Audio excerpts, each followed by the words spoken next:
The Senate will come to order. The chaplain, Dr. Black, will open the Senate with prayer.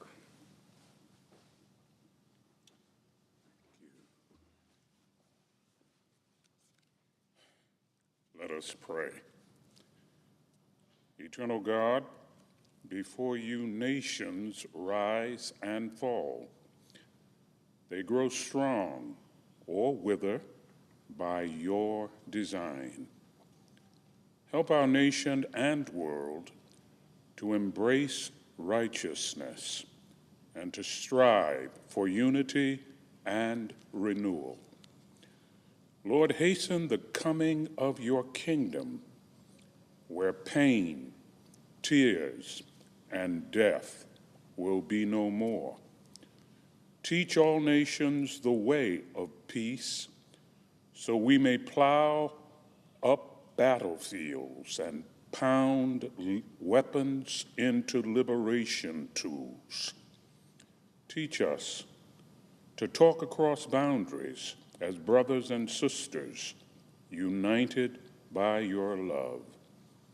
Today, inspire our senators and all who work with them to strive in their efforts to transform dark yesterdays into bright tomorrows. And Lord, we continue to pray for those involved with the Texas flooding. We pray in your magnificent name. Amen. Thank you. Will you please join me in the pledge?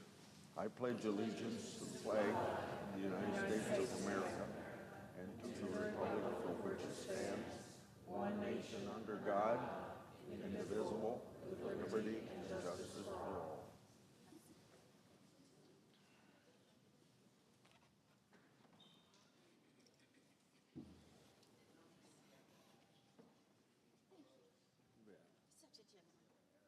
Glad to have you.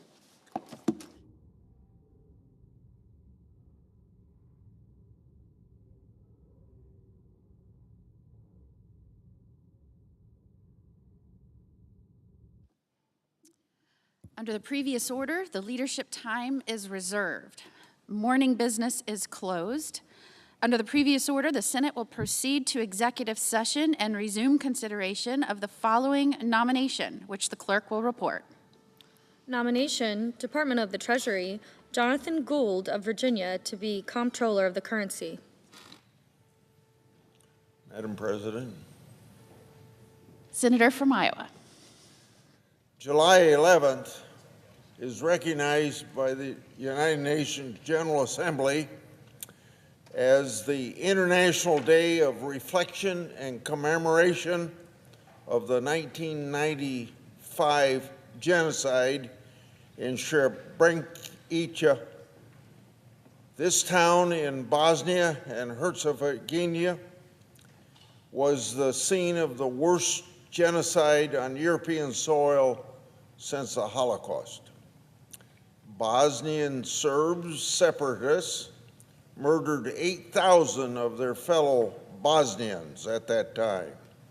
These fellow Bosnians had been their co-workers, their neighbors, even friends, because of their Muslim heritage, practicing that faith or not practicing.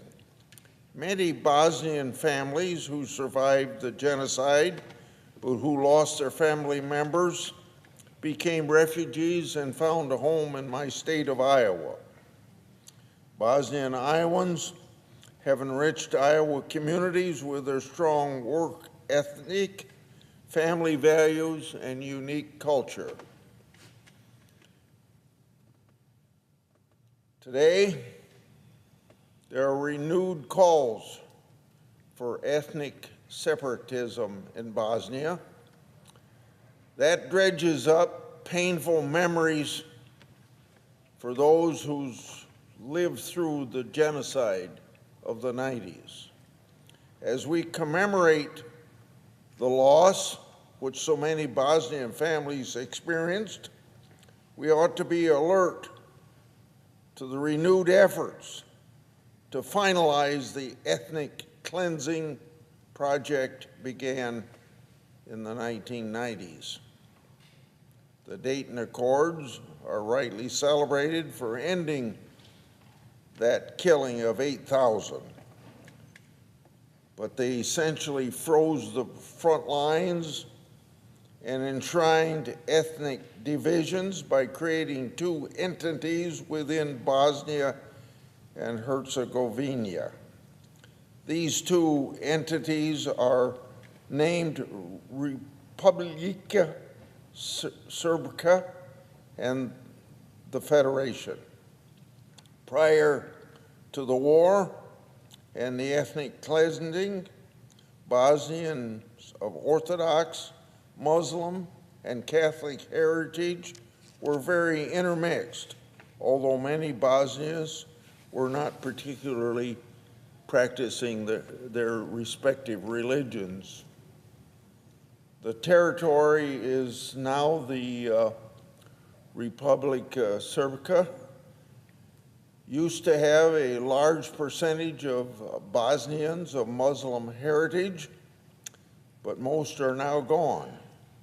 However, I have talked to Bosnians in Iowa of Muslim heritage who still have family living in the old country. Separatists in Bosnia and their advocates here falsely imply this area was always populated overwhelmingly by Orthodox Bosnian Serbs, so they ought to have their own state. They also spin narratives that this is some great clash of faith or civilizations. Bosnians share a common European culture.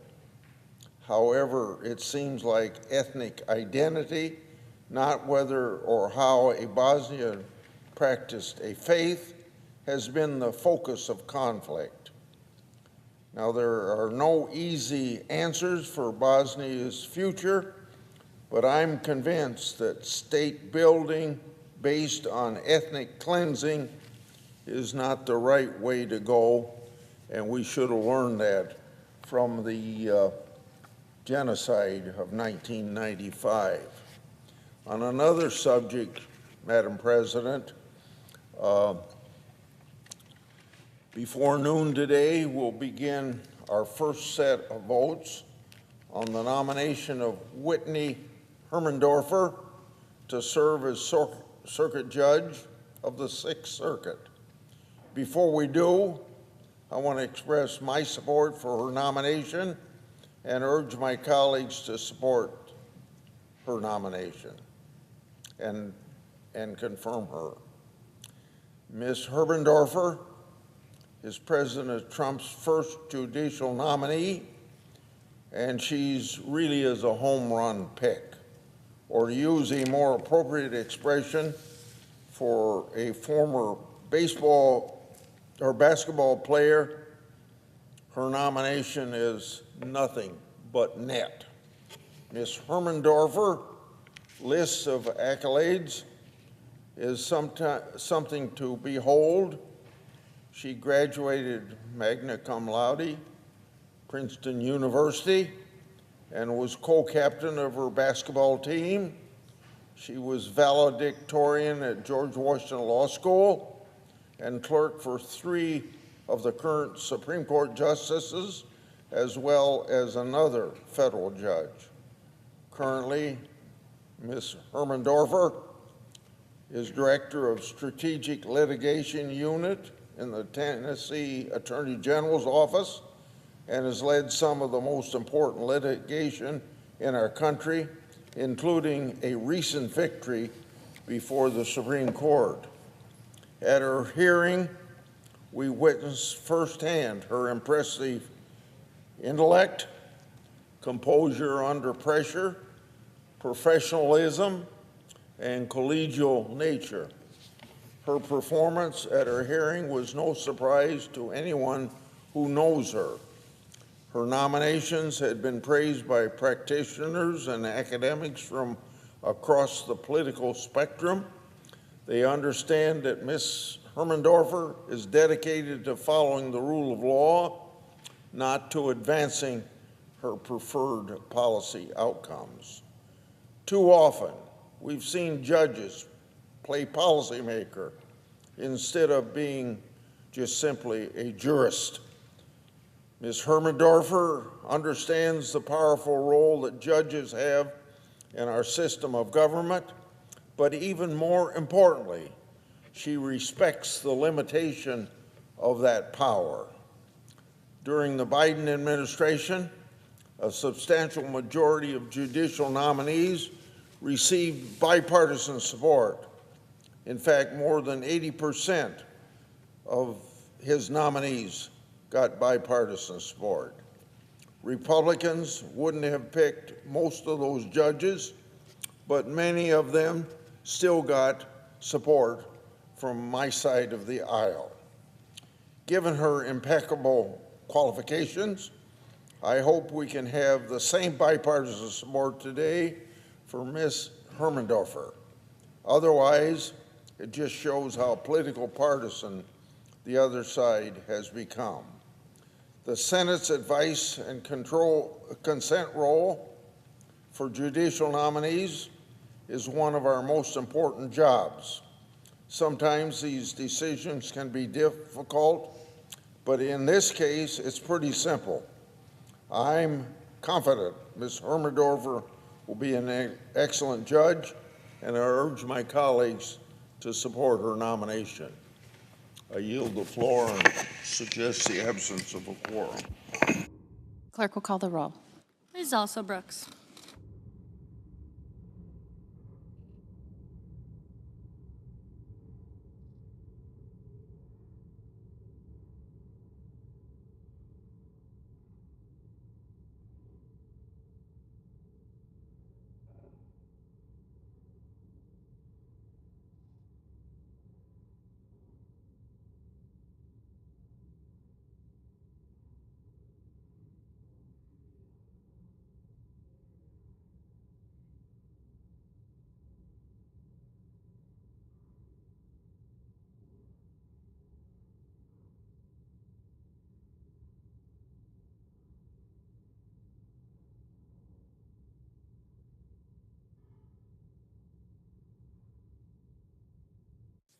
Madam President. Majority Leader, Thank you, Madam President. Madam President, I ask unanimous consent the quorum call be suspended. without objection. Madam President, on Tuesday evening, I filed cloture on the nomination of Whitney Hermandorfer of Tennessee to be United States Circuit Judge for the Sixth Circuit, the first of President Trump's judicial nominees that we'll consider this month. I'm excited that the White House has started sending over judicial nominations and eager to get to floor confirmation of Trump's nominees. Madam President, one of the great achievements of President Trump's first term was the confirmation of some 234 judges to the federal bench. At the start of the first Trump administration, the President and Congress were faced with well over 100 openings in the judiciary, a daunting number, but an incredible opportunity to shape the federal bench. The administration got right to work on identifying good judicial candidates, and Leader McConnell determined that we were going to fill those slots and others that would open up. And not just fill them, of course, Madam President. The President and Leader McConnell, and then Senate Judiciary Committee Chairman Chuck Grassley, were determined to fill them with the right kind of judges for judicial nominations, Madam President. But unfortunately, that's not always the case. In fact, my colleagues on the other side of the aisle frequently seem to prefer another kind of judge, the kind of judge who will rule in line with Democrats' policy preferences, even when the law doesn't support them. You only have to look at Democrats' attempts to politicize and delegitimize the Supreme Court for daring to occasionally rule against Democrats' preferred outcomes to realize that Democrats aren't interested in judges who will rule according to the law. They're interested in judges who will rule according to the platform of the Democrat Party. And that is a very dangerous thing, Madam President. Our system is based on a belief in the rule of law. In the American system, the law is supposed to be final, the impartial arbiter. Cases are to be decided based on what the law says, not on what a particular judge feels. Sure, it might seem nice when an activist judge goes outside the meaning of the law and rules for your preferred outcome. But what happens when that same judge reaches beyond the law to your detriment? What protection do you have if the law is no longer the highest authority? Equal justice under the law can only be maintained as long as judges actually rule based on the law and not on their personal feelings or political opinions. An activist judiciary is a threat to justice. It's a threat to the separation of powers, and it's a threat to individual liberty. And one of the things I'm proudest of in the first Trump administration is the number of judges we put on the bench who understand this, who understand that our system depends on the rule of law, not the rule of unelected judges, who understand that their job is to interpret the law, not usurp the job of the people's elected representatives by legislating from the bench. Madam President, we're not facing the number of judicial vacancies this Congress that we faced during President Trump's first term. There are currently only around 50 vacancies on the federal bench. So our job now is to continue the good work that we began during the first Trump administration by filling those vacancies with more judges who understand the proper role of a judge. And that starts with confirming Ms. Hermandorfer. Madam President, I'm grateful to Leader McConnell and Judiciary Chairman Chuck Grassley and to Lindsey Graham for their incredible efforts during President Trump's first term. And I'm grateful to President Trump for the caliber of judges he has nominated and continues to nominate to the bench. And I look forward to working with President Trump and Chairman Grassley to confirm more outstanding judges during this Congress. Madam President, I yield the floor, and I suggest the absence of a quorum. Clerk will call the roll. Ms. Alsobrooks.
Democrat Leader. I ask unanimous consent that the quorum be dispensed with. Without objection. Madam President, later today, Senate Republicans will hold the first procedural vote on a judicial nominee in Donald Trump's second term, Whitney Hermandorfer, to be a circuit judge on the Sixth Circuit. Everyone knows that for Donald Trump's judges, one thing has always mattered most: loyalty to him. Not experience, not independence, not knowledge of the law, not even following the rule of law. When it comes to judges, Donald Trump cares only about one thing: fealty. He doesn't care about the law, precedent, or even what the Constitution says. He only wants them to do whatever he wants, no matter how baseless or irrational it is. A quick glance at Ms. Hermandorfer's background shows she is unqualified to serve on the bench. She has less than 10 years of legal experience. She has never served as the sole or chief counsel on a single case that was tried to verdict. Indeed, she has made a career out of going after people's reproductive rights, their transgender rights, and anti-discrimination policies. At the Tennessee Attorney General's office, she has tried to strike down protections for employees who need reproductive care. She supported Donald Trump's firing of more than a dozen inspector generals, even filing an amicus brief on behalf of Tennessee. The list of reasons why Ms. Hermandorfer would make a terrible judge goes on and on and on. If Ms. Hermandorfer is the standard for Donald Trump's judges in his second term, then it's clear Republicans learned nothing from the first time around. The American people don't want Donald Trump's foot soldiers wearing black robes. They want experienced, fair, and independent jurists committed to upholding the law. Ms. Hermandorfer falls way short of the mark, and I oppose her nomination. Again, when the only criteria for choosing a judge is fealty to Donald Trump, the judiciary runs amok, the judiciary is weakened, and the executive, as they are trying to take away power from the first branch of government, the Congress is also trying to take away power from the third branch of government, the judiciary, in an effort to make Donald Trump a virtual king. That's what he wants. That's terrible for America, terrible for what this country has always stood for. On Hegseth, Secretary Hegseth continues to be an embarrassment and a liability, and Donald Trump should never have chosen him to lead the Pentagon. For the second time this year, Secretary Hegseth haphazardly canceled the shipment of vital weapons that Ukraine needs in its war for survival against Vladimir Putin. And for the second time this year, his decision was eventually walked back by the president. The White House is apparently claiming that Secretary Hegseth acted without alerting a soul outside the Pentagon. Not the U.S. Special Envoy to Ukraine, not the Secretary of State, not even the President of the United States. It is good the President now says he'll reinstate the shipment of weapons to Ukraine, but the administration's handling of this situation has been unacceptable. When asked by reporters who ordered the pause, the President said, "I don't know, why don't you tell me?" This is amateur hour, amateur hour. What the heck is going on at the Pentagon? When Hegseth was up for the nomination, we all talked about, on our side of the aisle, Democrats talked about how bad he would be, how unqualified he is, and this is just another example. Being a host of a talk radio show does not qualify you to be Secretary of State, as Secretary of Defense, as this incident shows. The pause of weapons to Ukraine is at best a dangerous breakdown in communications, and at worst a sign that Secretary Hegseth is more interested in helping Putin than helping Ukraine. And what are U.S. allies supposed to make of this weapons pause? Sure, it is good that Donald Trump reversed himself, but our allies will wonder, will this happen again? You know who benefits most from Secretary Hegseth and Donald Trump's incompetence? Vladimir Putin. When Putin sees the disorganization and lack of strategy, he has no incentive to negotiate. So Donald Trump is actually undercutting himself, and Hegseth is undercutting Trump in a desire to come to an agreement, a fair agreement for Ukraine. When Putin sees America pause vital weapon shipments to Ukraine, even for a moment, it emboldens him. Instead of saying, "I don't know, you tell me," here is what Donald Trump should do. He should unequivocally state the United States stands with Ukraine and against Putin. He should state that he fully supports additional air defense for Ukraine and a strong bipartisan sanctions package moving through the Senate, one that will give more leverage against Putin. And Donald Trump should pick someone else to serve as Secretary of State. All of the charges, all of the arguments we made against him, that he was incompetent, inexperienced, and unreliable, seem to be coming true, unfortunately, for the defense of this country. Natural disasters. Well, we continue to pray and mourn for everyone affected by the flooding in Texas. I still can't get the picture of those beautiful little girls. I believe it was 27 of them, all gone in the flood. And I think about them, their parents mourning for them, cut short, beautiful young lives cut short. The tragedy is a reminder that we all have a responsibility as public servants to secure every resource possible to protect our communities from the threats of Mother Nature, which we all know are growing every year. You don't have to be a scientist. You don't have to be someone who studies the weather every day to know that it has changed rapidly. And it's obvious that global warming, more carbon in our atmosphere, is the main cause. Now, we need all the help we can get against natural disasters. We need to protect ourselves from the threats of Mother Nature, which are growing rapidly with increasing frequency. This is especially true in my home state of New York, which has seen its own share of natural disasters, including a tornado earlier this week in Ontario County. In New York, we never used to have any tornadoes. Last year, they counted 40. So I am alarmed that the Department of Homeland Security has canceled a $3 million grant to the University at Albany's Mesonet program. The Empower program at the University of Albany is essential to help all New Yorkers stay safe, whether you live in New York City, in the suburbs, or upstate.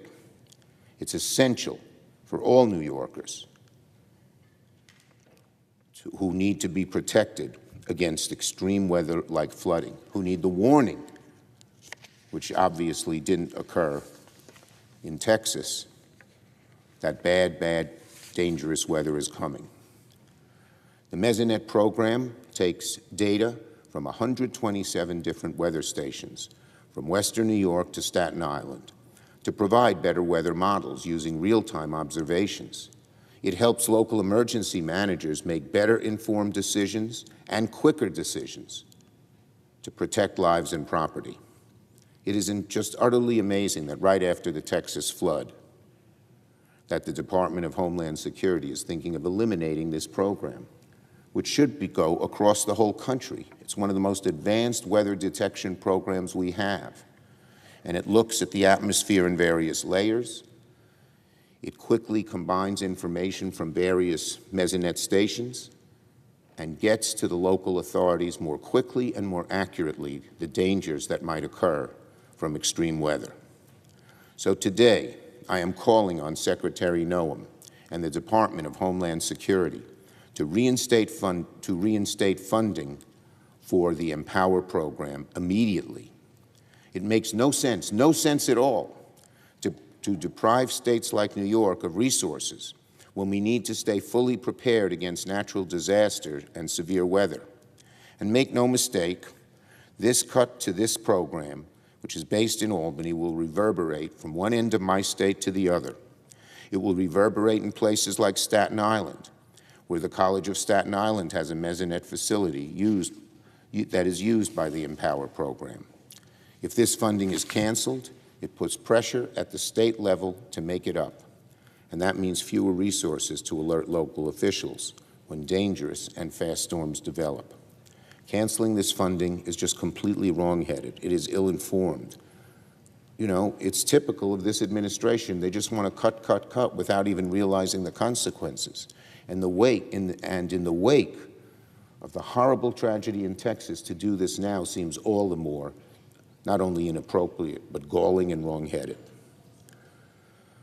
People in New York will be at greater risk to unexpected storms. Canceling this funding is ill-informed. It's also dangerous. I urge Secretary Noem to reverse course immediately. I yield the floor and note the absence of a quorum. Clerk will call the roll. Ms. Alsobrooks.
Hey, Lee, are we in a quorum? Better get out of it.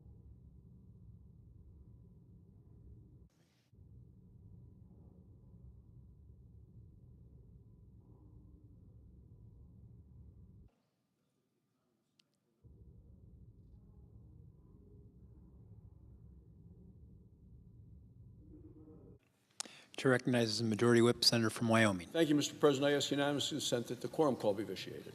Without objection. Mr. President, last Friday, President Trump signed into law our historic legislation to deliver safety and prosperity for the American people.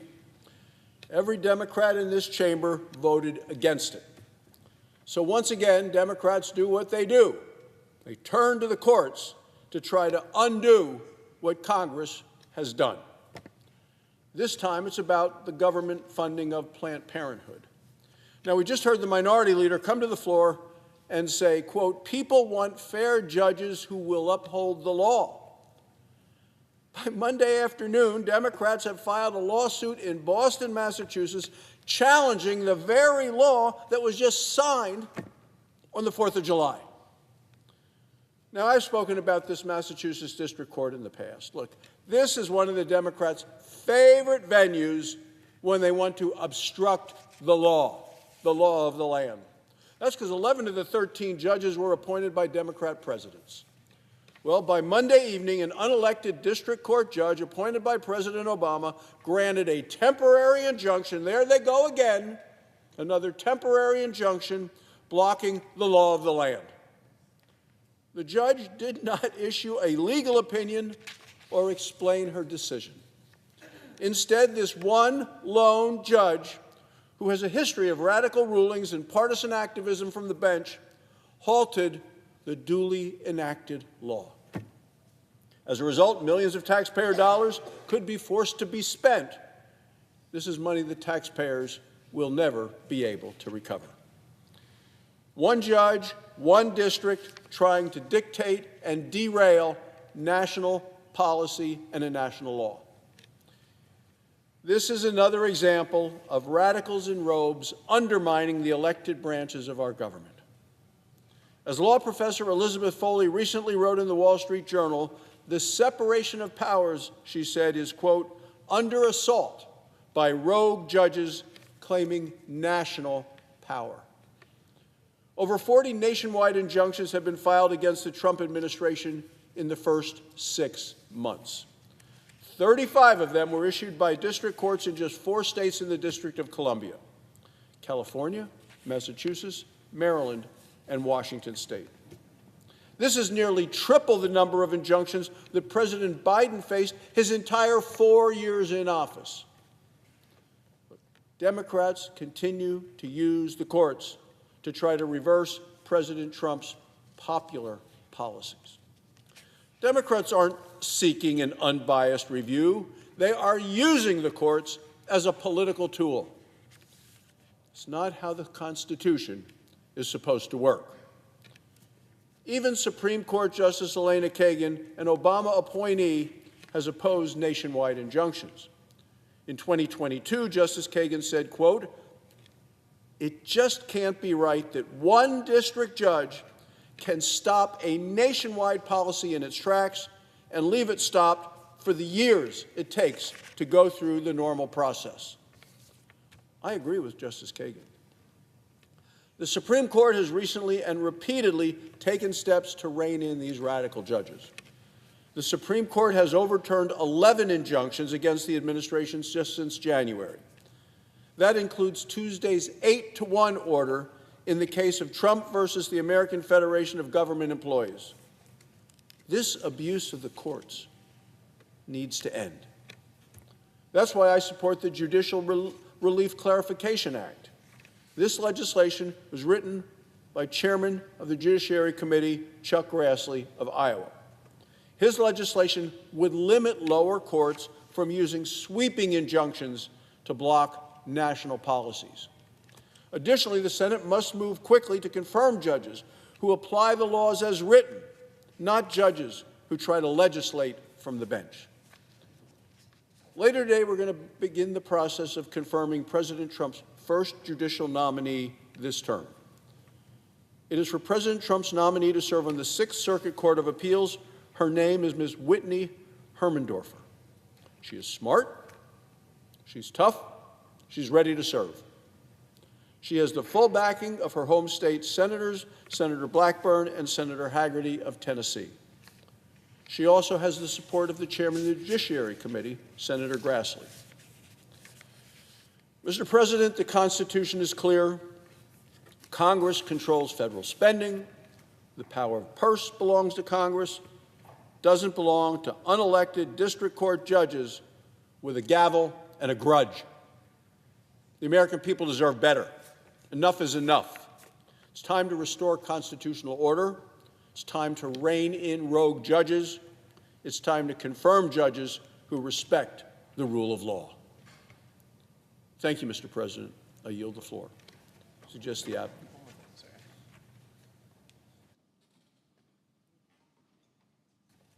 And Mr. President, I also ask unanimous consent to waive the mandatory quorum clause with respect to the Gould and Hermandorfer nominations. Without objection. Thank you, Mr. President. I yield the floor. Suggest the absence of a quorum. Clerk will call the roll. Ms. Alsobrooks.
Mr. President, Chair recognizes the senator from Tennessee. I ask unanimous consent to take us out of quorum call.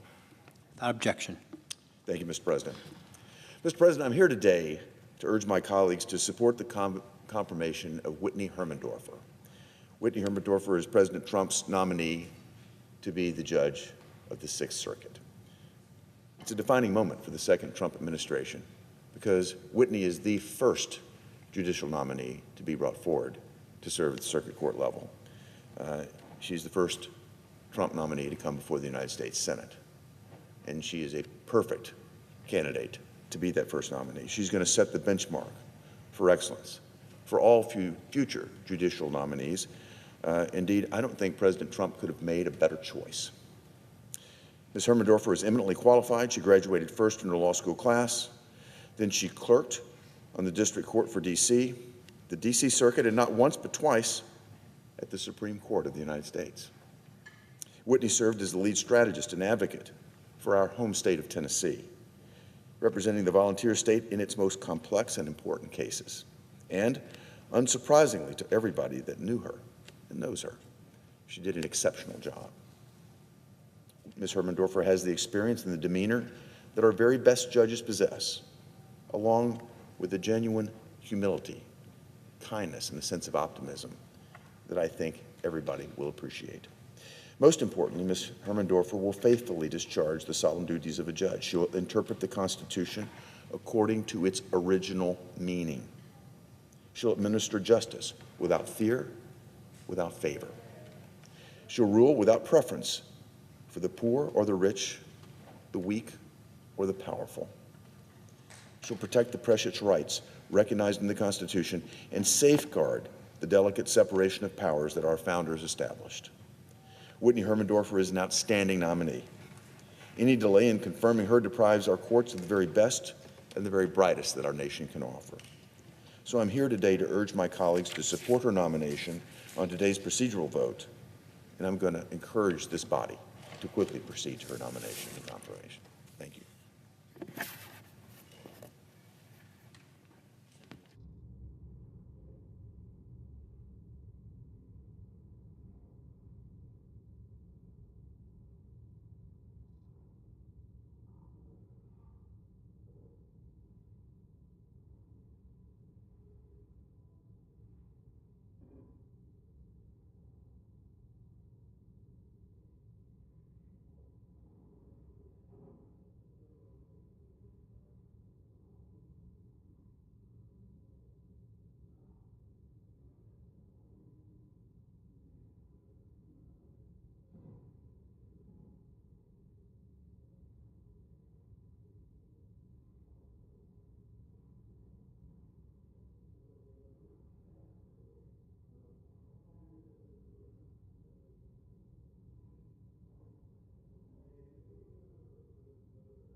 The clerk will report the motion to invoke cloture.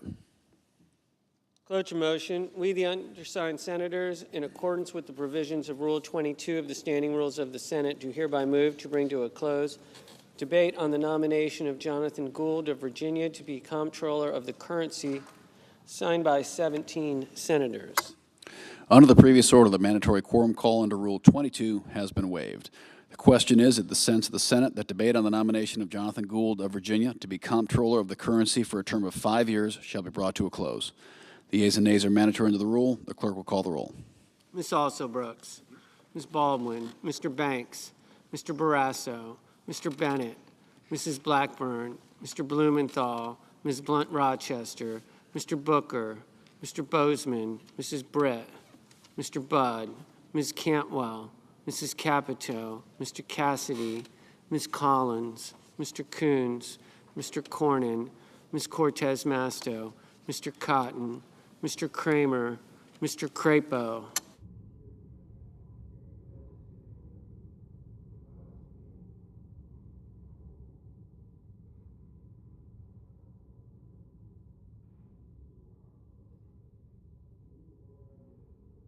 Mr. Cruz.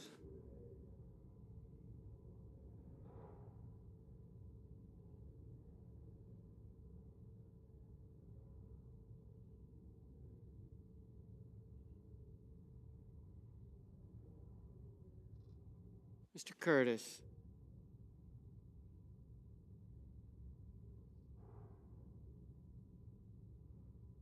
Mr. Daines.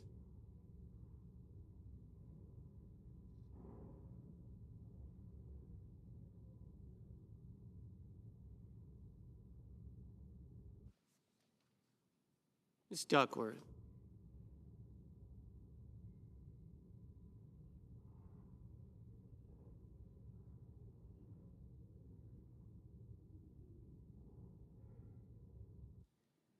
Mr. Durbin. Ms. Ernst.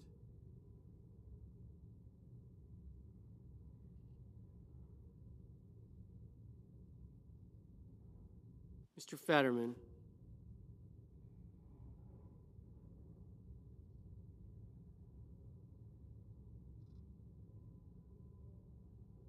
Mrs. Fisher. Mr. Gallego. Mrs. Gillibrand. Mr. Graham.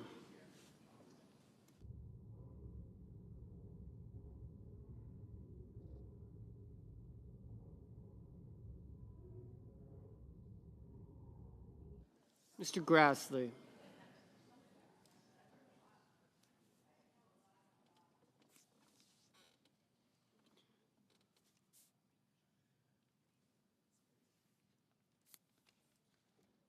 Mr. Haggerty, Ms. Hassan, Mr. Hawley,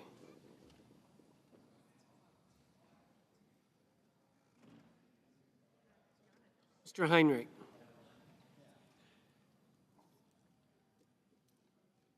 Mr. Hickenlooper,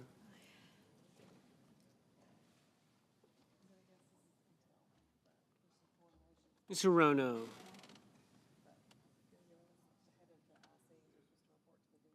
Mr. Hoven, Mr. Husted, Mrs. Hyde-Smith,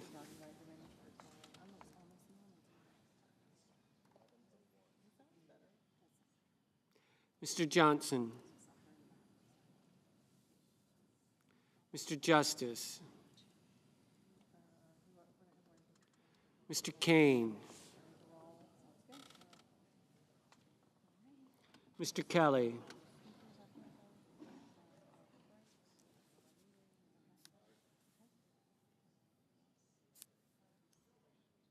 Mr. Kennedy, Mr. Kim, Mr. King, Ms. Klobuchar,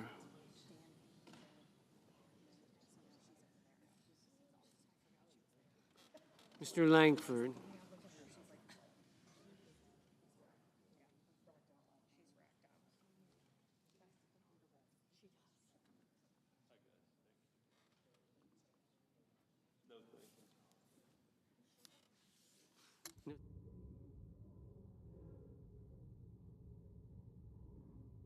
Mr. Lee.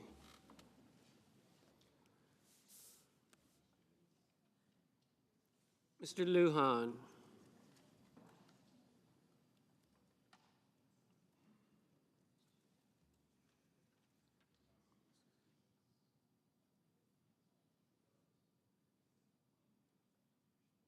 Ms. Lummis.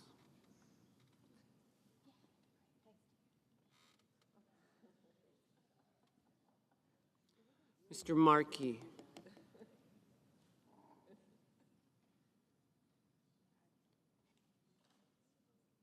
Mr. Marshall. Mr. McConnell.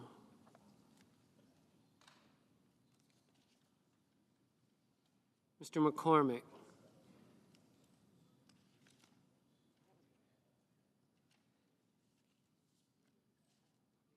Mr. Merkley.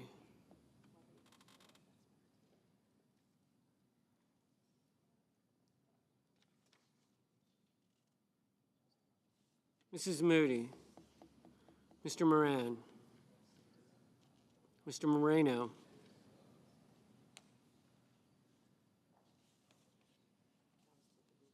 Mr. Mullen. Ms. Murkowski. Mr. Murphy. Mrs. Murray.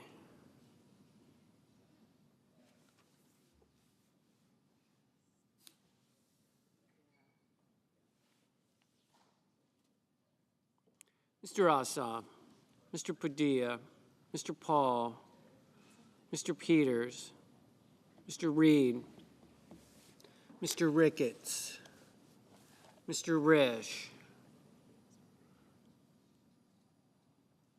Ms. Rosen.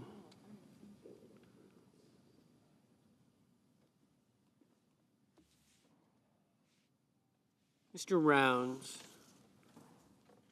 Mr. Sanders. Mr. Schatz. Mr. Schiff. Mr. Schmidt. Mr. Schumer. Mr. Scott of Florida. Mr. Scott of South Carolina. Mrs. Shaheen. Aye. Mr. Sheehy. Ms. Slotkin.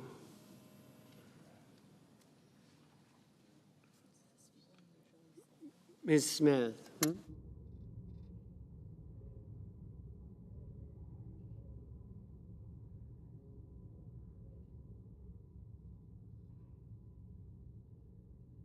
Mr. Sullivan, Mr. Thune, Mr. Tillis, Mr. Tuberville, Mr. Van Hollen,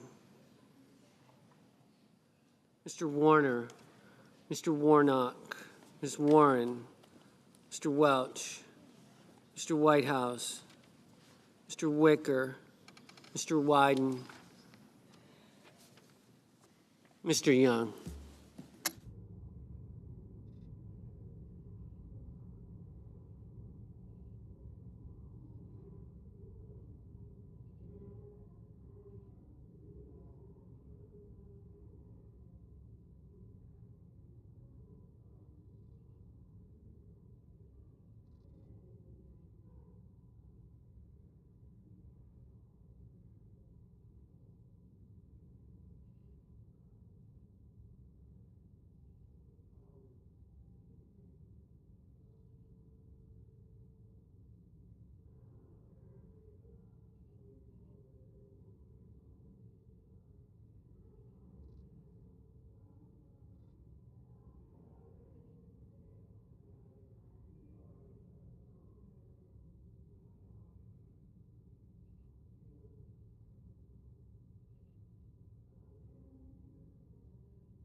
Senators voting in the affirmative: Blackburn, Cornyn, Crapo, Grassley, Haggerty, Husted, Hyde-Smith, Johnson, Scott of Florida, Scott of South Carolina, Sheehy. Senators voting in the negative: also Brooks, Bennett, Cantwell, Gillibrand, Hassan, Markey, Rosen, Schumer. Mr. Young, aye.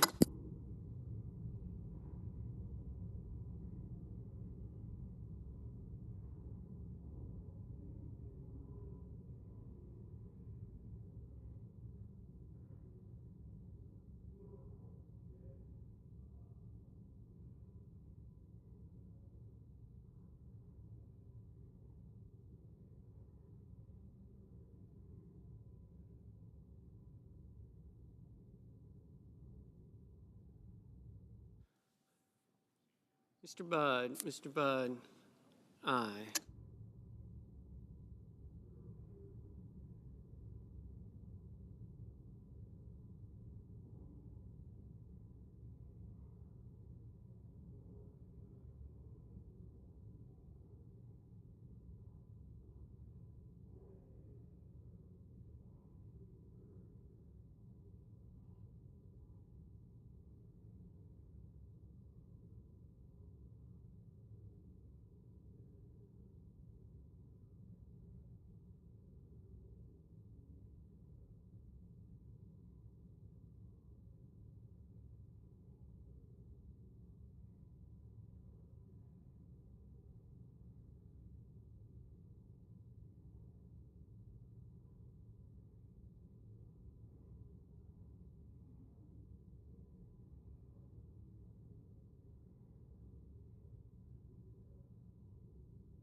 Ms. Warren, no. Mr. Warnock, no.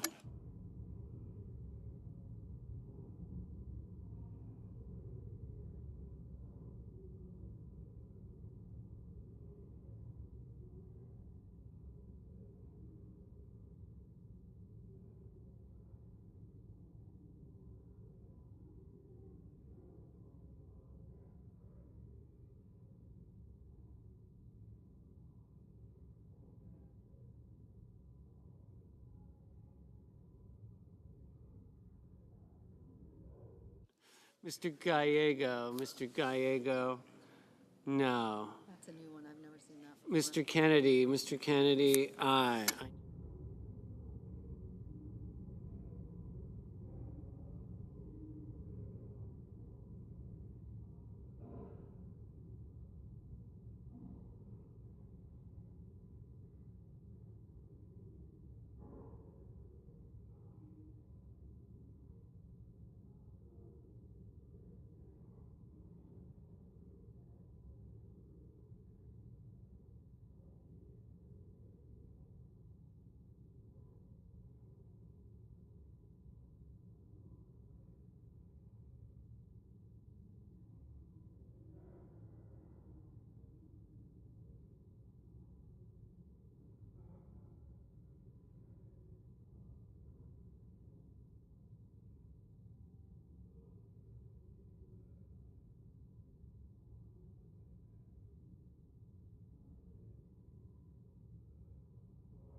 Mr. Thune, aye.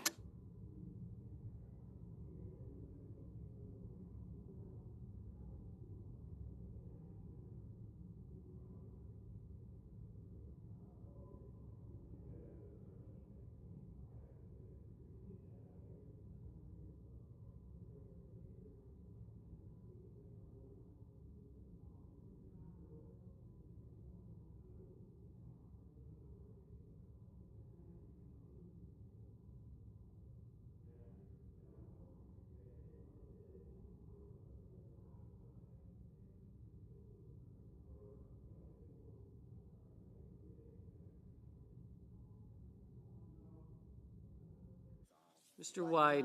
Wyden, no.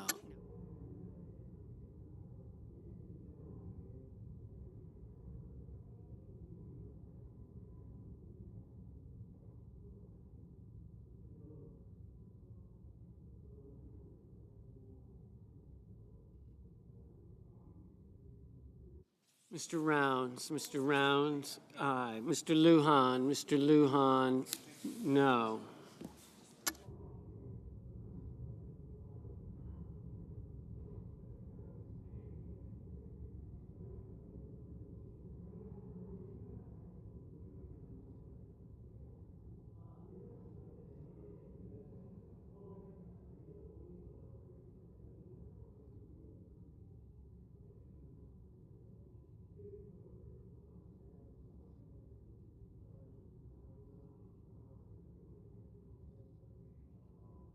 Mrs. Capito, aye. Mr. Warner, no. Mr. Langford, aye. Mr. Hawley, aye.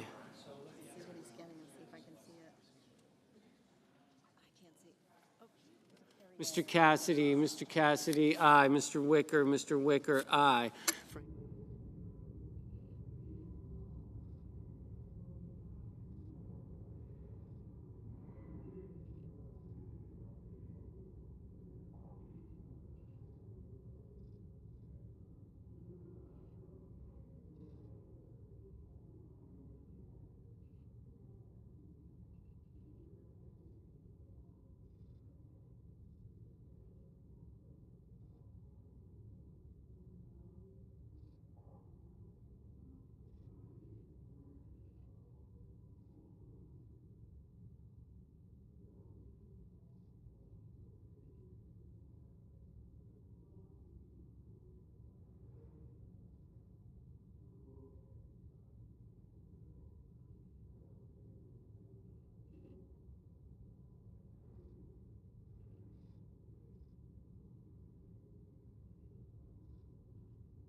Mr. Welch, no.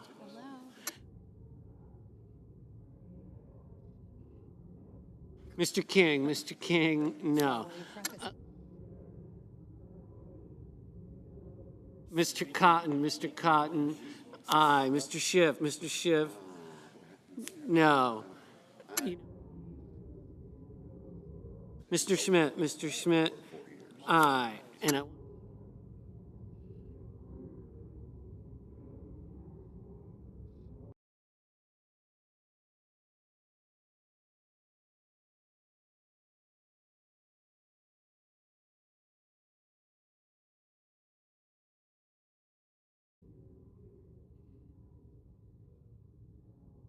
Mr.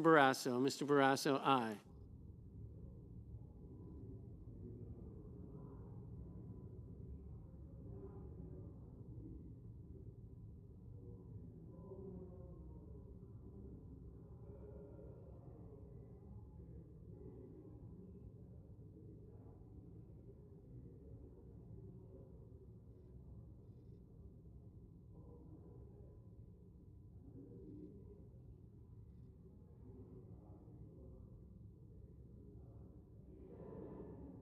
Mr. Curtis, aye.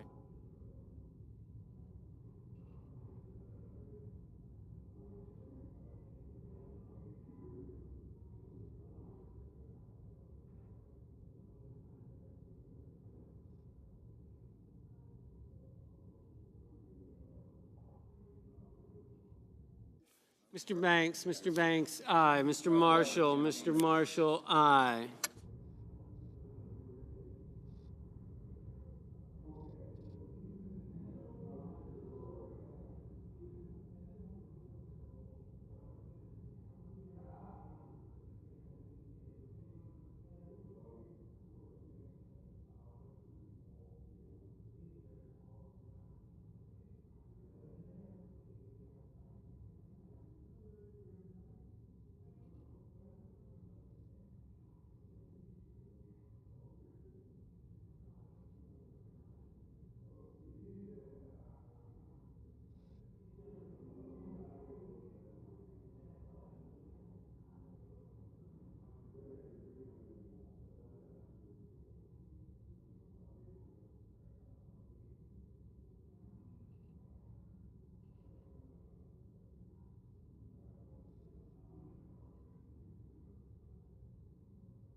Mr. Risch, aye.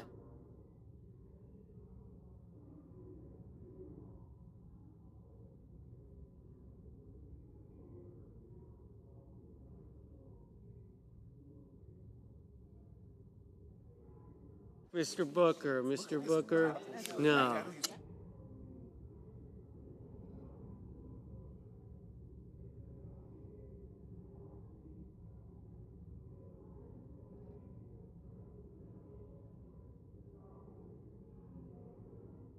Mr. Hoven, aye. Mr. Padilla, no.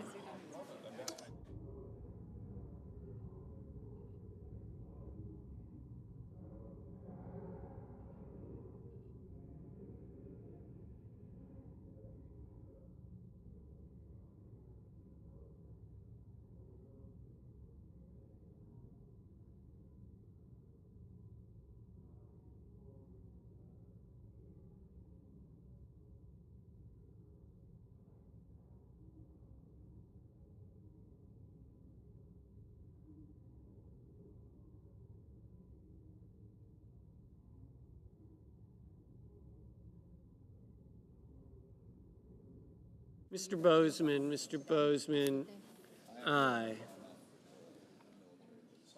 Mr. Sullivan, aye.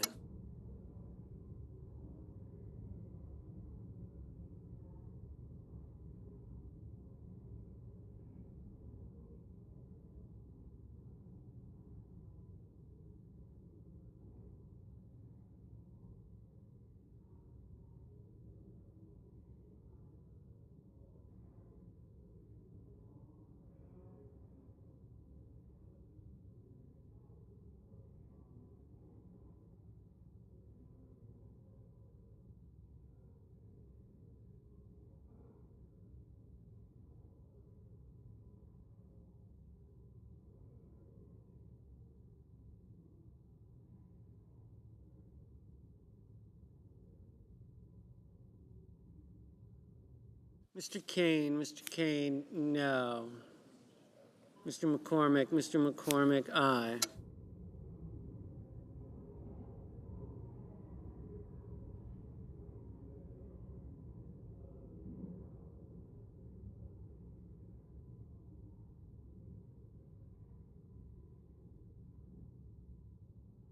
Mr.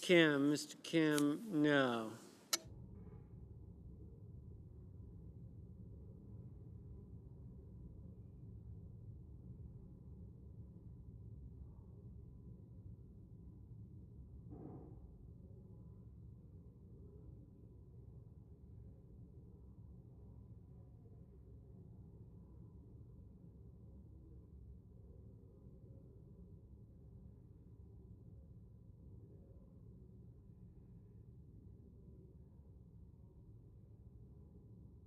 Mrs. Fisher, aye. Mrs. Moody, aye.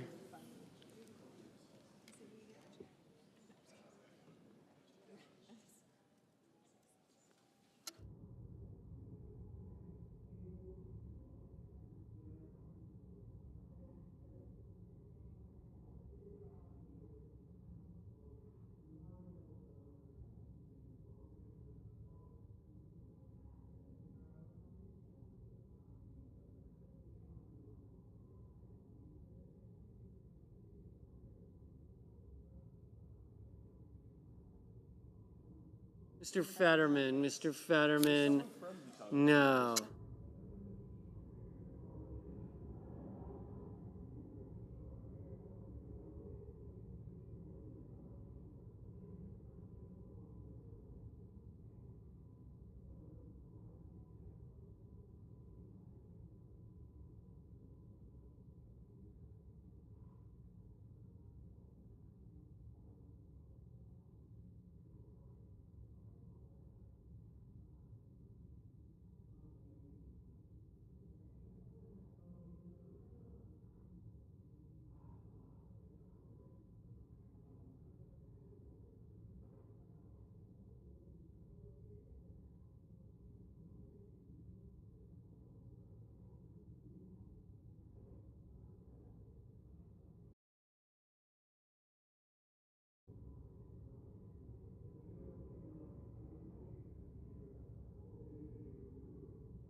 Ms. Hirono, no.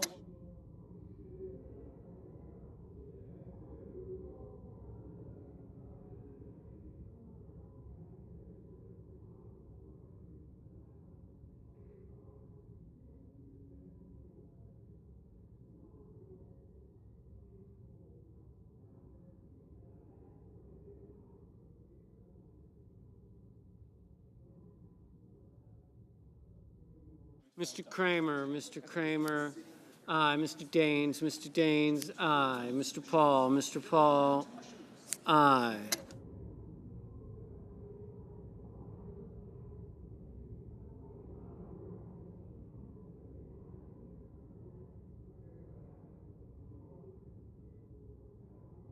Ms. Smith, no.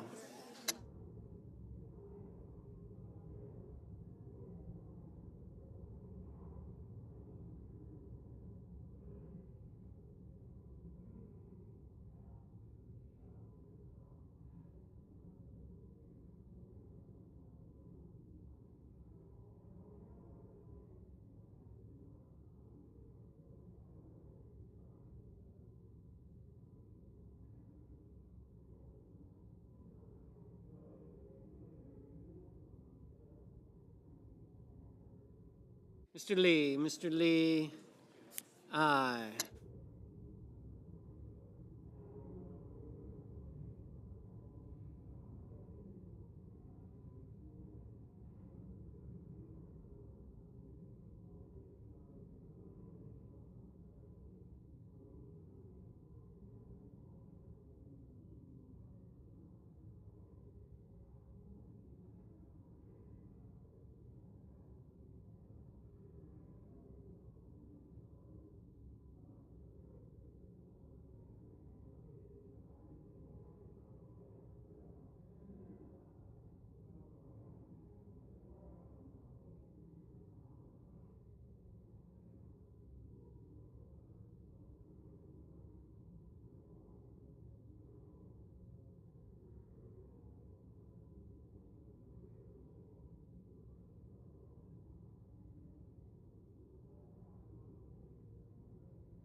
Mr. Peters,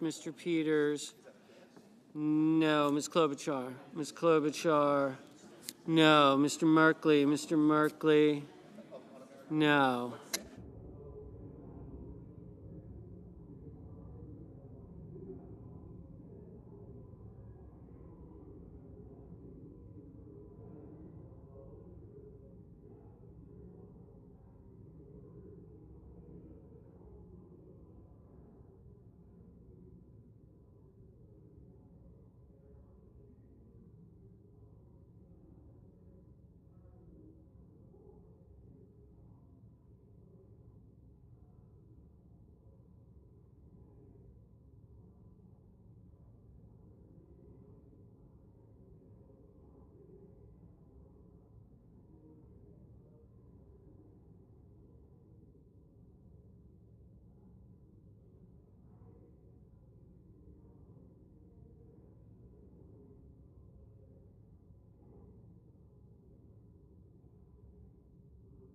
Mr. Ossoff? Mr. Ossoff? No.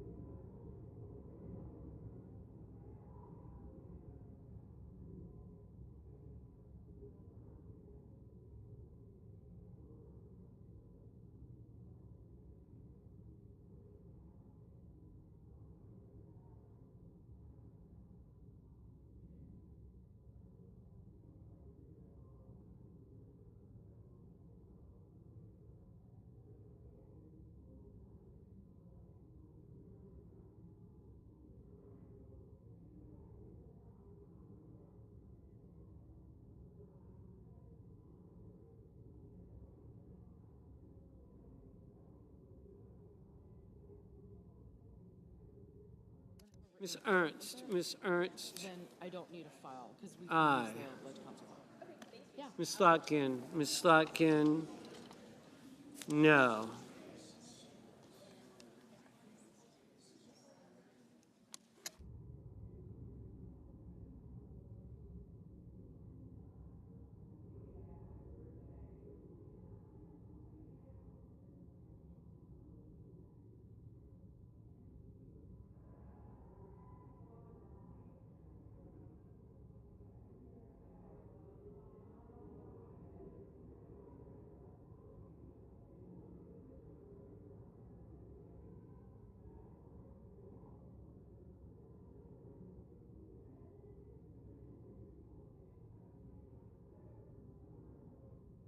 Ms. Murkowski? Ms. Murkowski? Aye.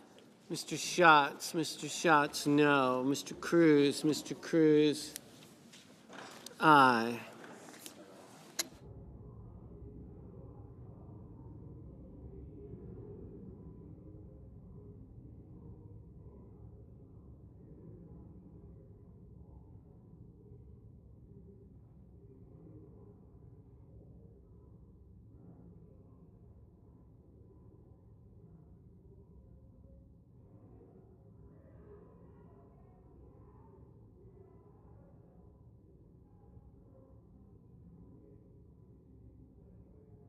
Mrs. Murray? Mrs. Murray?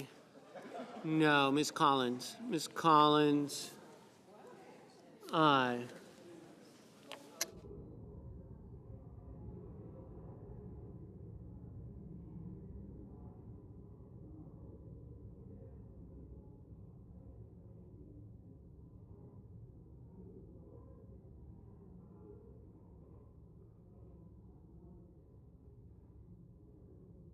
Ms. Baldwin? Ms. Baldwin? No.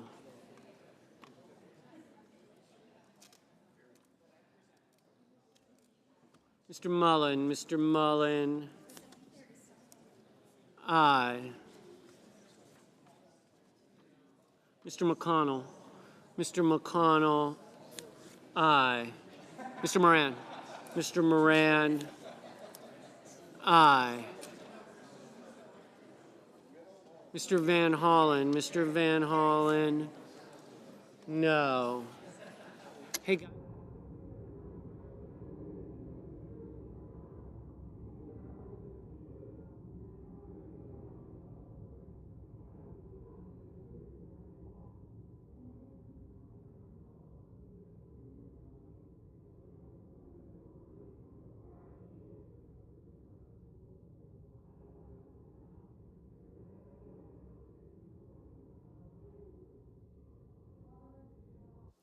Ms. Lummis, Ms. Lummis. No. Ms. Cortez Masto, Ms. Cortez Masto. No. Mr. Reed, Mr. Reed. No. Mr. Whitehouse, Mr. Whitehouse. No. Ms. Blunt Rochester, Ms. Blunt Rochester. No. Mr. Hickenlooper, Mr. Hickenlooper. No. Mr. Sanders, Mr. Sanders. No. Mr. Durbin, Mr. Durbin. No. Mr. Moreno, Mr. Moreno. Aye. Mr. Heinrich, Mr. Heinrich. No.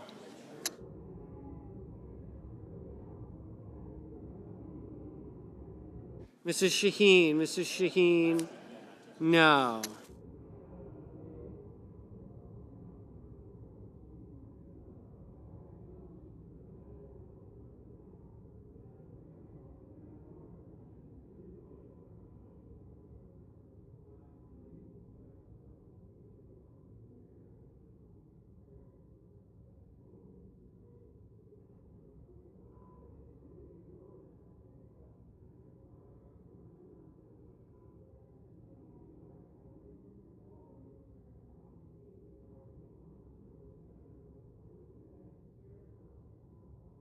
Mr. Coons, Mr. Coons. No.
Mr. Kelly, Mr. Kelly.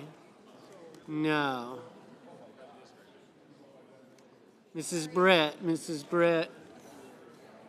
Aye.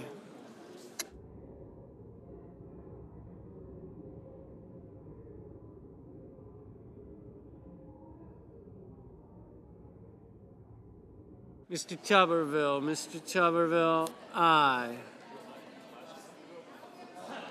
What is the tally? 1540.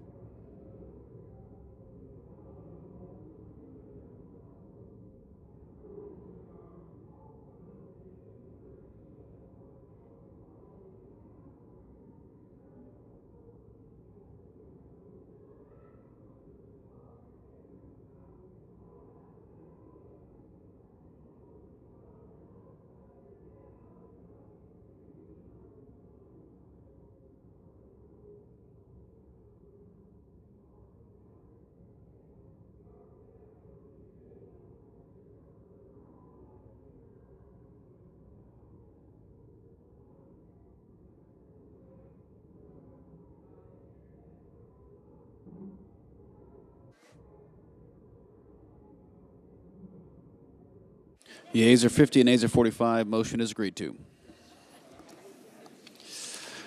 The clerk will report the motion to invoke cloture. By unanimous consent, Cloture motion, we, the undersigned senators, in accordance with the provisions of Rule 22 of the Standing Rules of the Senate, do hereby move to bring to a close debate on the nomination of Whitney Hermandorfer of Tennessee to be United States Circuit Judge for the Sixth Circuit, signed by 17 senators. all right. By unanimous consent, the mandatory quorum call has been waived. A quorum is present. The question is, in the sense of the Senate, that debate on the nomination of Whitney Hermandorfer of Tennessee to be United States Circuit Judge for the Sixth Circuit shall be brought to a close. The yeas and nays are mandatory under the rule. The clerk will call the roll. Ms. Also Brooks. Yep. Ms. Baldwin.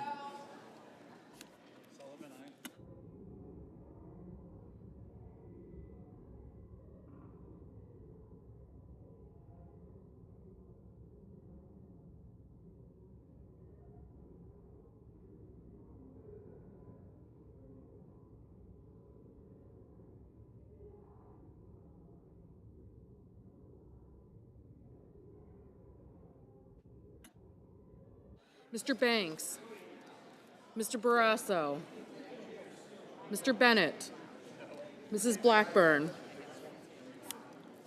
Mr. Blumenthal, Ms. Blunt-Rochester, Mr. Booker, Mr. Bozeman,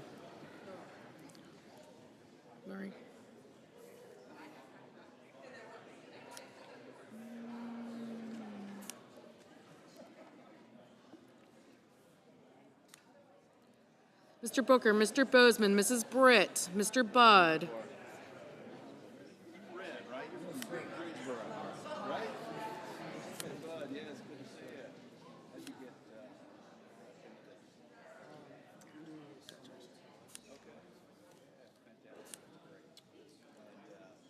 Ms. Cantwell, Mrs. Capito, Mr. Cassidy,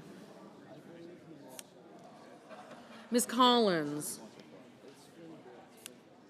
Mr. Coons, Mr. Cornyn,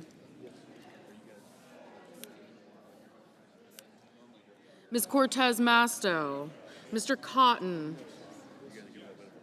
Mr. Kramer, Mr. Crapo, Mr. Cruz, Mr. Curtis.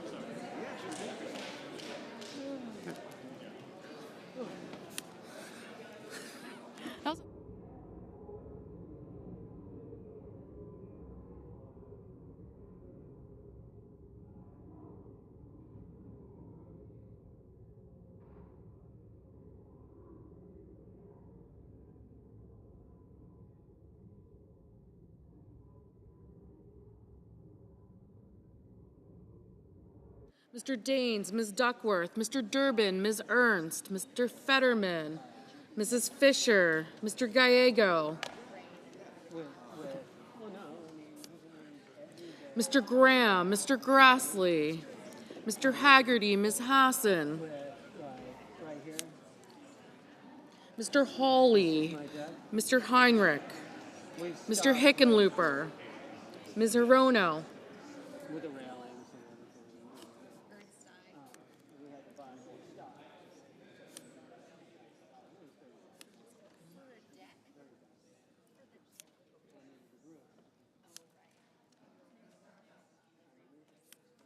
Mr. Hoven, Mr. Husted, Mrs. Hyde-Smith, Mr. Johnson, Mr. Justice, Mr. Kane, Mr. Kelly, Mr. Kennedy, Mr. Kim, Mr. King, Ms. Klobuchar, Mr. Langford, Mr. Lee, Mr. Lujan, Ms. Lummis, Mr. Markey, Mr. Marshall, Mr. McConnell,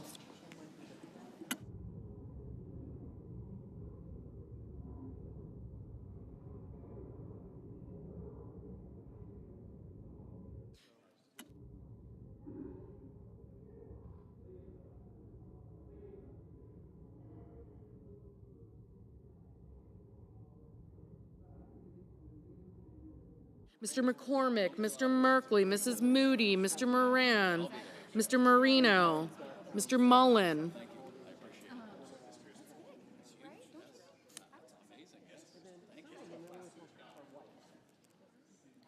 Ms. Murkowski, Mr. Murphy, Mrs. Murray,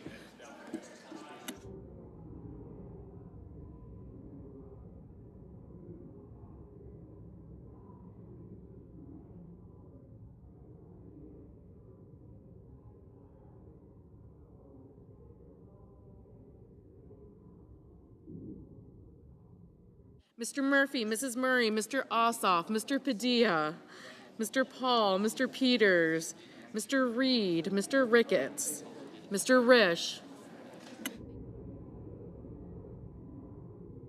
Ms. Rosen, Mr. Rounds, Mr. Sanders, Mr. Schatz, Mr. Schiff, Mr. Schmidt, Mr. Schumer, Mr. Scott of Florida, Mr. Scott of South Carolina, Mrs. Shaheen, Mr. Sheehy, Ms. Slotkin, Ms. Smith,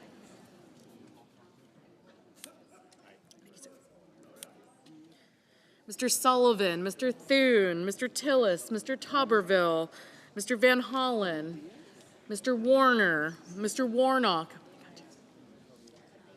Ms. Warren, Mr. Welch, Mr. Whitehouse, Mr. Wicker, Mr. Wyden, Mr. Young.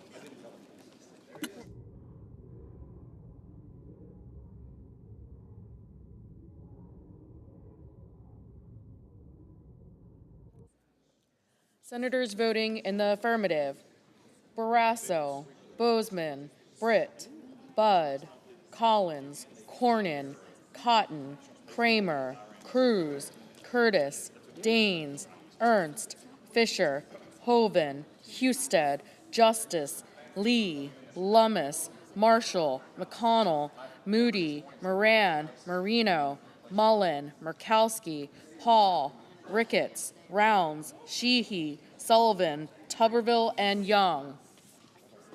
Mrs. Blackburn, aye. Senators voting in the negative: Baldwin, Blunt Rochester, Booker, Coons, Cortez Masto, Fetterman, Heinrich, Hirono, Kelly, King, Klobuchar, Merkley, Murray, Ossoff, Padilla, Peters, Reed, Rosen, Sanders, Schatz, Schiff, Shaheen, Slotkin, Smith, Van Hollen, Whitehouse, and Wyden.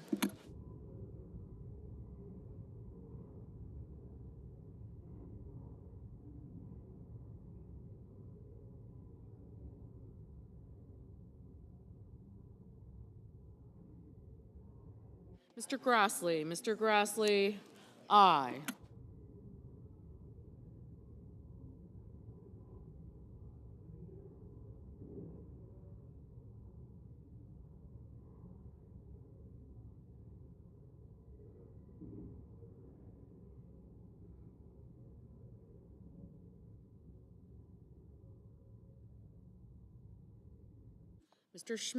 Mr. Schmidt, aye.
Mr. Bennett, Mr. Bennett, no.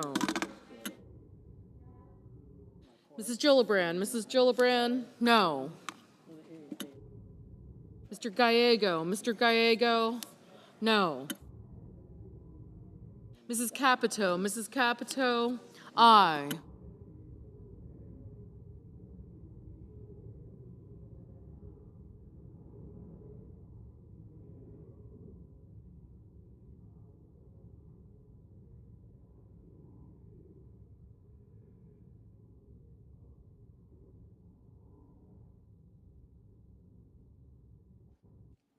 Mr. Kane, no. Mr. Durbin, no.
Mr.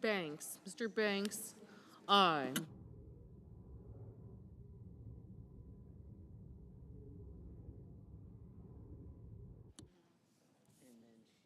Mr. Warnock, no.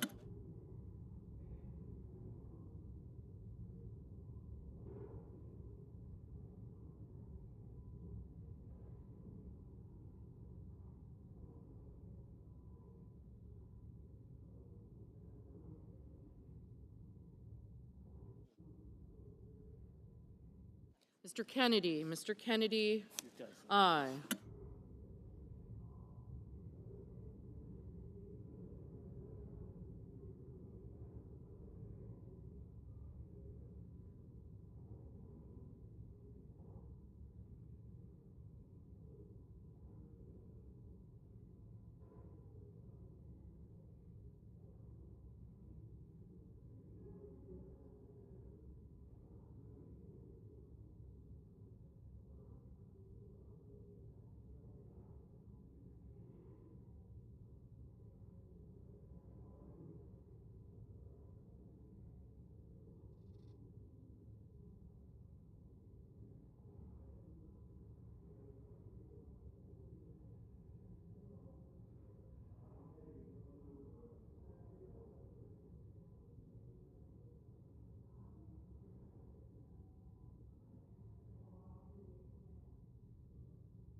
Mr. Schumer, no.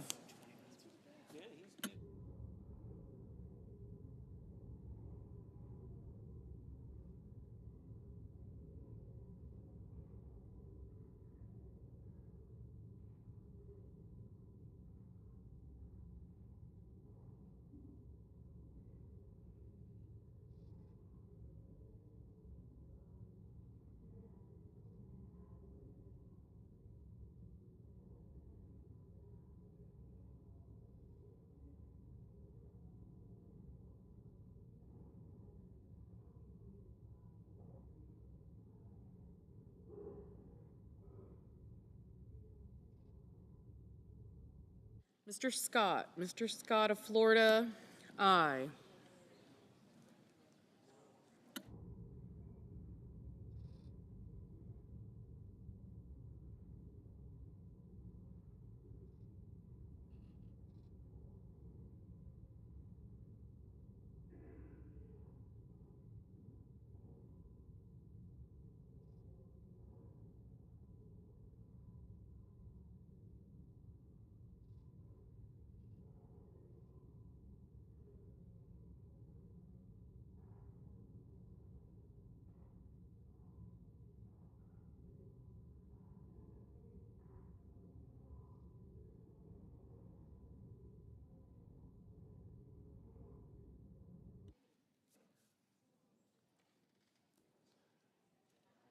Mr. Kim, no. Ms. Warren, no.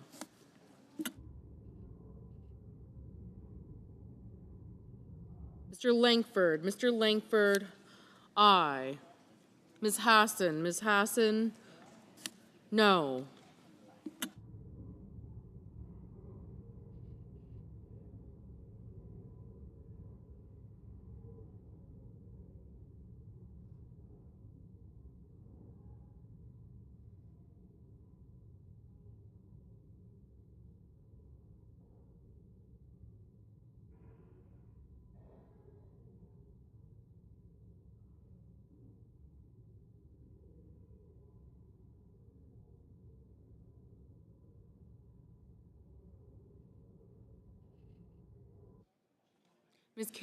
Ms. Cantwell, no.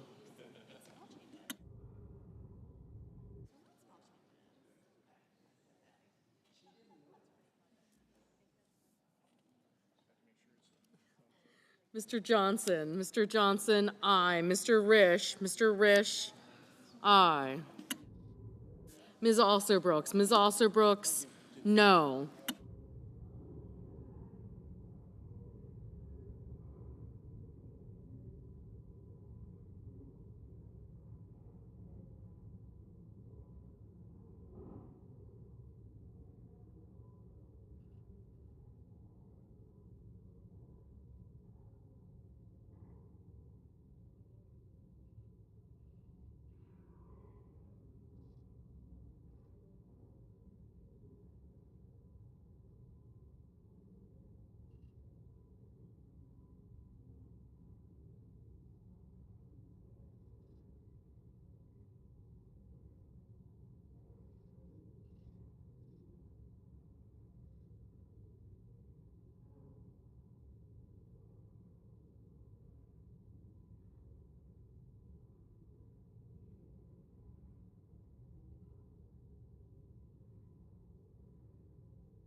Mr. Welch, no.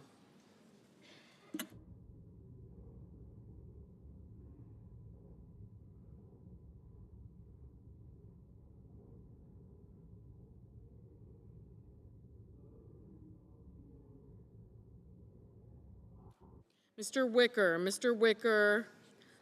aye. Mr. Warner, no.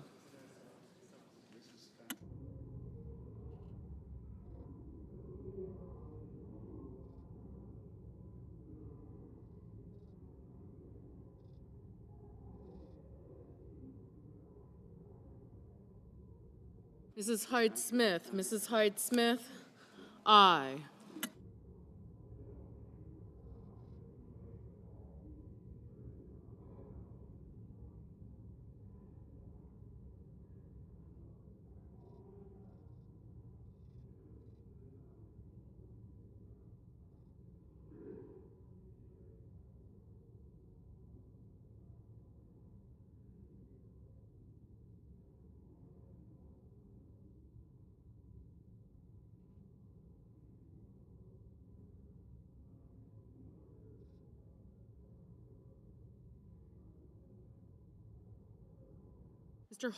Mr. Hawley, aye.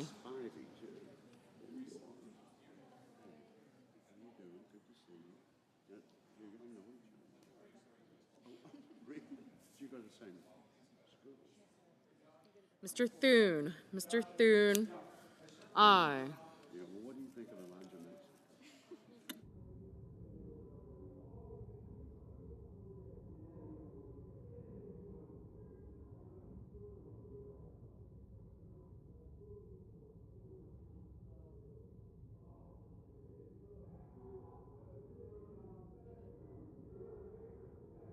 Mr. Crapo. Mr. Crapo, aye.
Mr. Lujan. Mr. Lujan, no.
Mr. McCormick. Mr. McCormick, aye.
Mr. Haggerty. Mr. Haggerty, aye.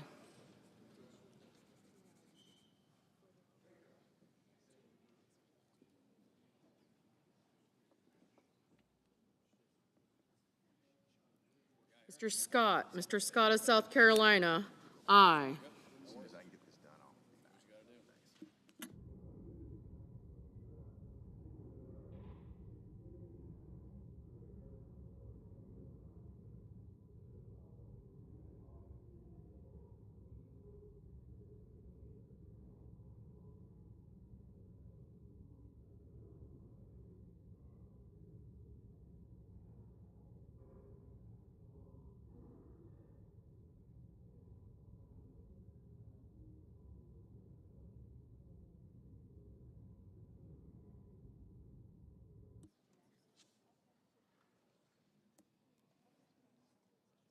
Mr. Markey. Mr. Markey, no.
Mr. Cassidy. Mr. Cassidy, aye.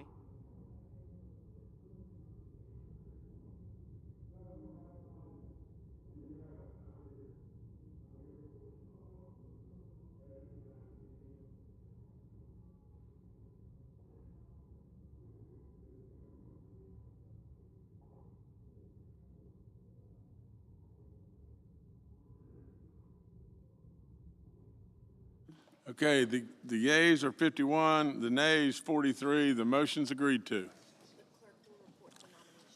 The clerk will report the nomination. The judiciary, Whitney D. Hermandorfer of Tennessee to be United States Circuit Judge for the Sixth Circuit. Okay, good enough.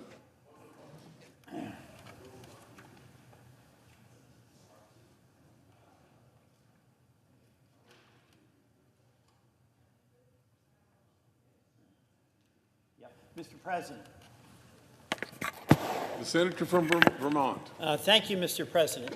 Mr. President, exactly 2 years ago today, Vermont was struck with devastating floods. Those floods occurred not only a year ago today, but 2 years ago today. We had back-to-back floods in 2023 and 2024, doing about $1 billion worth of damage. And by the end of last year, every county in Vermont, all 14 counties, were hit by flooding. That $1 billion in damages affected homes, it affected businesses, it affected farms. We had 6,000 tons of debris that was removed. 77 state bridges and 63 state roads were closed. 704 miles of rail was closed and 159 miles of rail was closed. You know, we're far from alone in Vermont in having suffered enormous damage from wild weather events. And I see my colleague from Texas, to whom all of us extend our heartfelt sorrow and condolences at the flooding in Texas and the loss of lives of those wonderful Texans and those kids. This type of wild weather event can hit any one of our states at any time of its own choosing. And all of our states have been affected at one time or another. Now, I want to talk about FEMA. Our experience in Vermont with FEMA is that it is absolutely essential and actually quite helpful in the immediate aftermath of the weather event. FEMA can pre-position resources.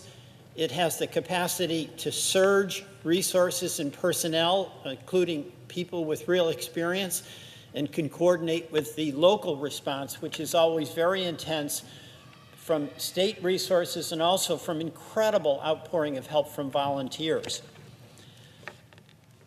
But acknowledging the importance of FEMA in the immediate aftermath of a wild weather event in any of our states cannot disregard the fact that we need to reform FEMA.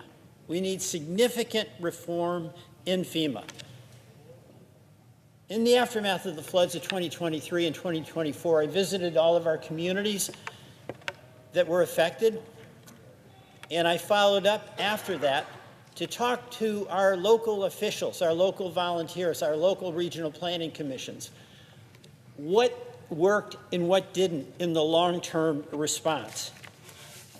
And what I heard from officials, regardless of what their political orientation was, but local officials who had the real sense of urgency about getting the community back on its feet, was that FEMA was too slow, it was too bureaucratic, it was conflicting in the advice and information that it gave, and the ability to respond quickly and timely was really inhibited because of the centralization of decision-making authority in FEMA in Washington or in one of the regional locations where FEMA has administrative structures. And for Vermont, that ironically is Puerto Rico, which is not only not close to Vermont, but doesn't have anything close to the weather of Vermont. So the aftermath of repairing, getting the community back on its feet, that's where FEMA has failed us. And it's because of the centralization, in my view, and actually less important in my view, in the view of the local officials who have ongoing responsibility to get the community back on its feet. They just couldn't get answers. And let me just give some examples. When there is a culvert out, there's a road out, there's a bridge down, the people whose bridge is affected, the people who are threatened if we have a culvert replaced that's too small for what now we know will be the required carrying capacity of a culvert, the best people to make that are right there in that community. They have a sense of urgency. They have a commitment to the well-being of the people they represent in that community. They have the pressure of local community people watching to see if they're making progress on that recovery. But what has happened with FEMA, where everything is centralized, is you don't get an answer. Can we replace an 18-inch culvert with a 36-inch culvert? Can we do the bridge over Heartland Road, or can we make a change because the bridge over Route 5 is more important to get fixed, and that's the priority. One of the problems that our communities had is that the program managers, those are the people assigned by FEMA to serve communities as the bridge between the local community and FEMA, that they are changed constantly. So we've had in some of our small towns, and I'm talking towns with a population of like 300, they have one program manager after another, and over the course of a year and a half might have 7 or 8 program managers. And when that program manager is doing good work, but asking questions, and they're getting answers from the town clerk, a new program manager comes in, and it's as though nothing ever happened, and they have to start all over again. So it creates an enormous amount of frustration. We've got a situation with the town of Stannard, where the town clerk, this is the town of 300, the town had to make a decision about repaving a road. It's a gravel surface. And in order to get repaid, more than a year after the road had been repaired, with the town borrowing money it really couldn't afford for a project that clearly was ultimately going to be covered by FEMA, the town clerk was getting questions about what is the size of the gravel stones in that roadbed 12 inches down. That makes no sense. And what happens, of course, is it creates an immense amount of frustration. You know, a community that goes through a major weather event, in the shock of it, in the immediate aftermath, everyone rushes in to help. But then if it's your farm, if it's your business, if it's your home, you have to live with the effects of a slow-moving, non-responsive, centralized bureaucracy rather than get on with life and get an answer, yes or no, can you do this or not? So as a result of my discussions with the communities that have been affected in Vermont, today I have introduced a bill that's called the Disaster Assistance Improvement and Decentralization Aid Act.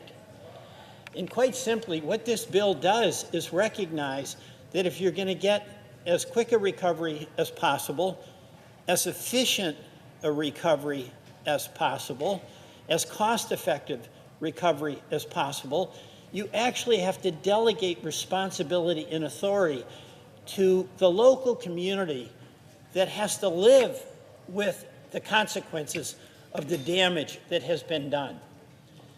There's got to be a partnership. There's got to be accountability. But where FEMA's role is going to be better in this is on oversight, to make sure that there is the proper use of taxpayer FEMA-authorized money, but it's not going to micromanage local folks to death in the name of oversight. It's going to empower the local folks to make those decisions that have to be made right now about getting that community back on its feet. Every single one of us is horrified when the people we represent suffer the result of a wild and catastrophic weather event. The loss of life is horrifying. The destruction to the well-being of the community is inconsolable. But we can help by making that long-term recovery process work better. And the only way it's really going to work better is by having much more authority in local hands, the decisions that they can make about the culvert, about the bridge, about the grade of gravel that's to go into the repairs. So my hope, Madam President, is that we can come together as a Congress to fix FEMA so that its capacity to help our communities when they have been hurt so hard through no fault of their own, that they'll be able to get the capacity to make decisions, act, and get their community back on its feet. Now, I do oppose this discussion that we're hearing to some extent from President Trump and Secretary Noem about abolishing FEMA. You know, we can abolish FEMA when we can get an executive order abolishing and banning wild weather events. But that day is not going to come. But another storm in one of our communities inevitably will come. And what I want us to do for your state and mine is to have a FEMA that can be on hand, pre-positioned, and help in the immediate aftermath, and then be a partner, but where we put the decision-making and the capacity to act and the flexibility that's necessary for the wise recovery of our communities in the hands of our local officials. I think this will make a much better recovery process for the folks all of us represent in the great United States of America. And Madam President, I yield back.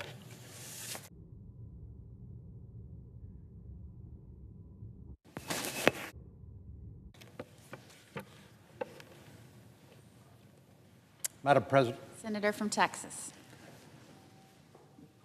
Madam President, 2 days ago I came to the floor to speak about the catastrophic flooding in central Texas. And I'd like to update my colleagues on the status of those recovery operations, and also to express my gratitude to many of them who've reached out and offered their condolences, not to me, but through me, to my constituents and the people who are still grieving and who were so adversely affected by this natural disaster. For many who were affected by this tragedy, the pain will never go away. At this point in the rescue and recovery efforts, more than 119 deaths so far have been confirmed across the state. And remember, this happened the early morning, but mainly the early morning of July the 4th, in the early morning hours. But that 119 deaths so far includes 36 children in Kerr County alone. Sadly, we learned now a couple of days ago that after counting all of the day campers and other people who were camping alongside the Guadalupe River during the 4th of July weekend, where they were expecting to celebrate the nation's birth, but also fireworks displays and cookouts and things like that. Unfortunately, people outside of the organized camps, mainly children and counselors, 170 of them are missing in addition. So for many of my constituents back home in Texas, the nightmare is not over. Of course, these loved ones who were lost were mothers and fathers and teachers, high schoolers, and precious children, young children. Those who died at Camp Mystic, an all-girls Christian summer camp, included 2 8-year-old girls from Austin named Lenny McGowan and Mary Stevens.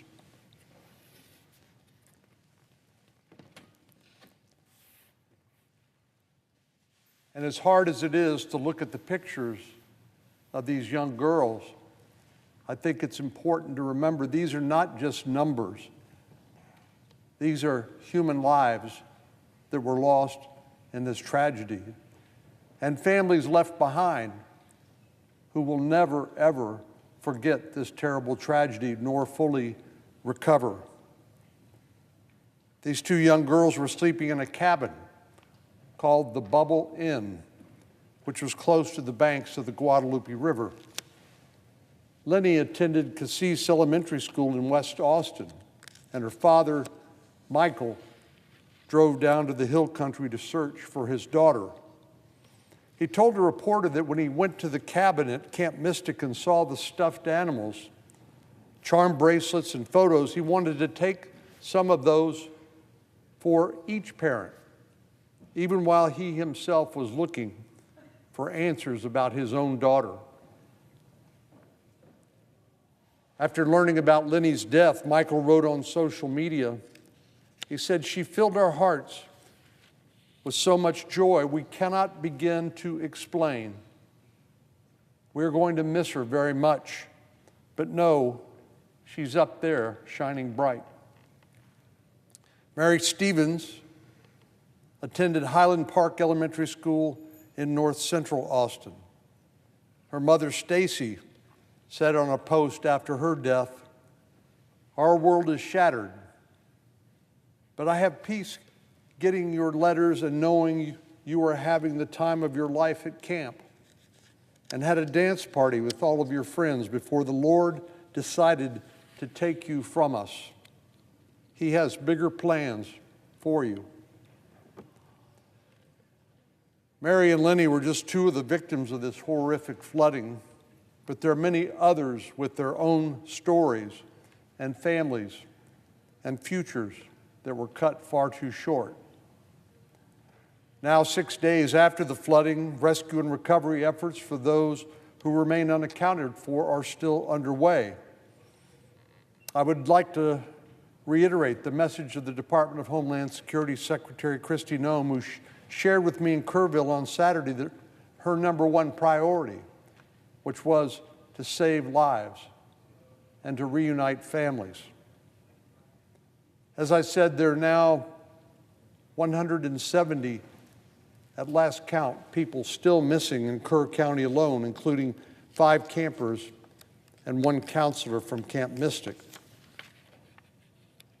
This number does not include others that were missing in surrounding counties like Travis, Williamson County, Burnett County, and it doesn't include out-of-town visitors who may have been vacationing in Central Texas.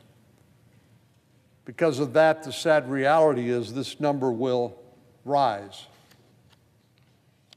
But once again, I want to recognize Governor Abbott and the many other state and local officials who snapped into action in response to this disaster, as well as the first-line responders who were committed to recovering as many people as possible. More than 19 different state, local, and national government entities have been involved in these rescue efforts. And according to Lieutenant Colonel Baker of the Texas Parks and Wildlife Department, the Texas game wardens alone have conducted more than 400 rescues and 30 recoveries. I'm grateful as well to President Trump and Secretary Noem for their rapid federal response. President Trump, when I talked to him on Saturday morning, he said, "Whatever you need." And that message was reiterated by Secretary Noem. And of course, the President agreed to a federal disaster declaration at the request of Governor Abbott on the spot. I'm especially thankful to the President for his kind words of love and support for those who lost everything during this very, very sad time for Texas. The President and the First Lady are expected to come to Central Texas tomorrow, and I look forward to join them once again. But to all of my Senate colleagues who have expressed words of kindness and condolences over the last few days, I want to express my appreciation to them. It's not hard for each of us to imagine as parents or grandparents or husbands or wives what a loss like this must mean in the lives of those who've been left behind. Occasionally we see that people try to make political hay and blame and engage in the blame game after a disaster like this. And of course, I guess I'm not entirely surprised by that, but my request to them is please wait. Wait until we've recovered all of those who are unaccounted for. There will be plenty of time for a thorough investigation of the facts and circumstances. And of course, it's only normal to say, well, we want to make sure in the future we learn lessons from this experience so that we can save lives in the future, and that time will come, but it is not now. We need to use our words to encourage and to uplift and to console our fellow Americans during this difficult time. Now is not the time for partisanship. Now is the time for unity. As Texans, we're accustomed to work and play as a team. We don't point fingers, we ask, what can I do to help? And so the best thing we can do right now is to offer our condolences to the families of the victims and to continue to support the ongoing recovery efforts.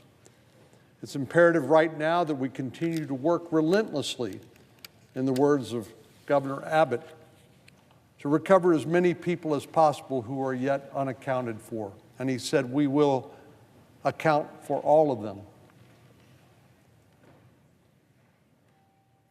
Again, I want to reiterate what I said previously, that there is zero evidence of any failure on the part of the National Weather Service or any government agency that they contributed to this horrific disaster.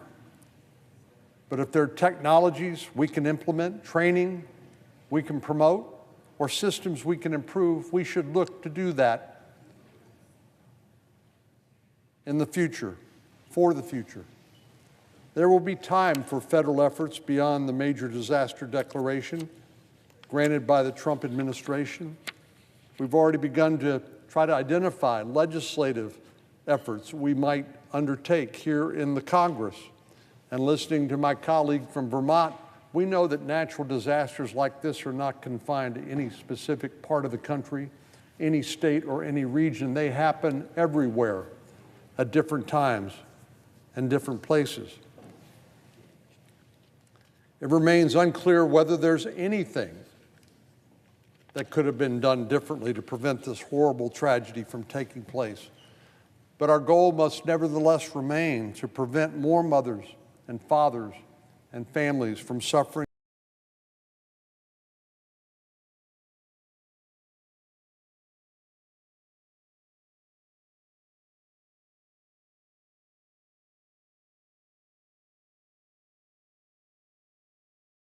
And donation drives have been organized across the state in honor of those who lost their lives in the flooding. Fundraisers have raised tens of thousands of dollars for everything from a fund in memory of a mystic camper, Hadley Hanna, to money for Lyle and Sue Glenna, a couple from Minnesota who managed to use their car horns to alert others at the campground to the oncoming flood, likely saving multiple lives in the process.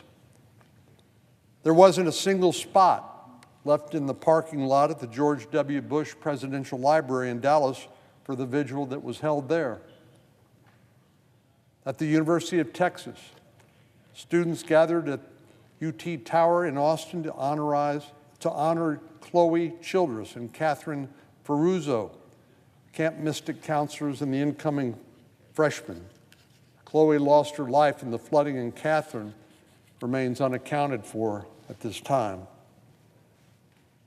As a father of two daughters, I can't imagine what these parents are going through, or grandparents, or family, or friends, given the loss of these young girls, these lives that had only just begun. For those who are still waiting to hear news about their missing children or family members, we know that they should know that we are doing everything humanly possible to find them and to bring them home. And while I can't show the photos of every person who's died or still missing due to the flooding, I want all who've lost loved ones to know that the prayers of those of us here, and I believe across the nation, are lifting them up and are with them during their time of unimaginable grief. Madam President, I yield the floor.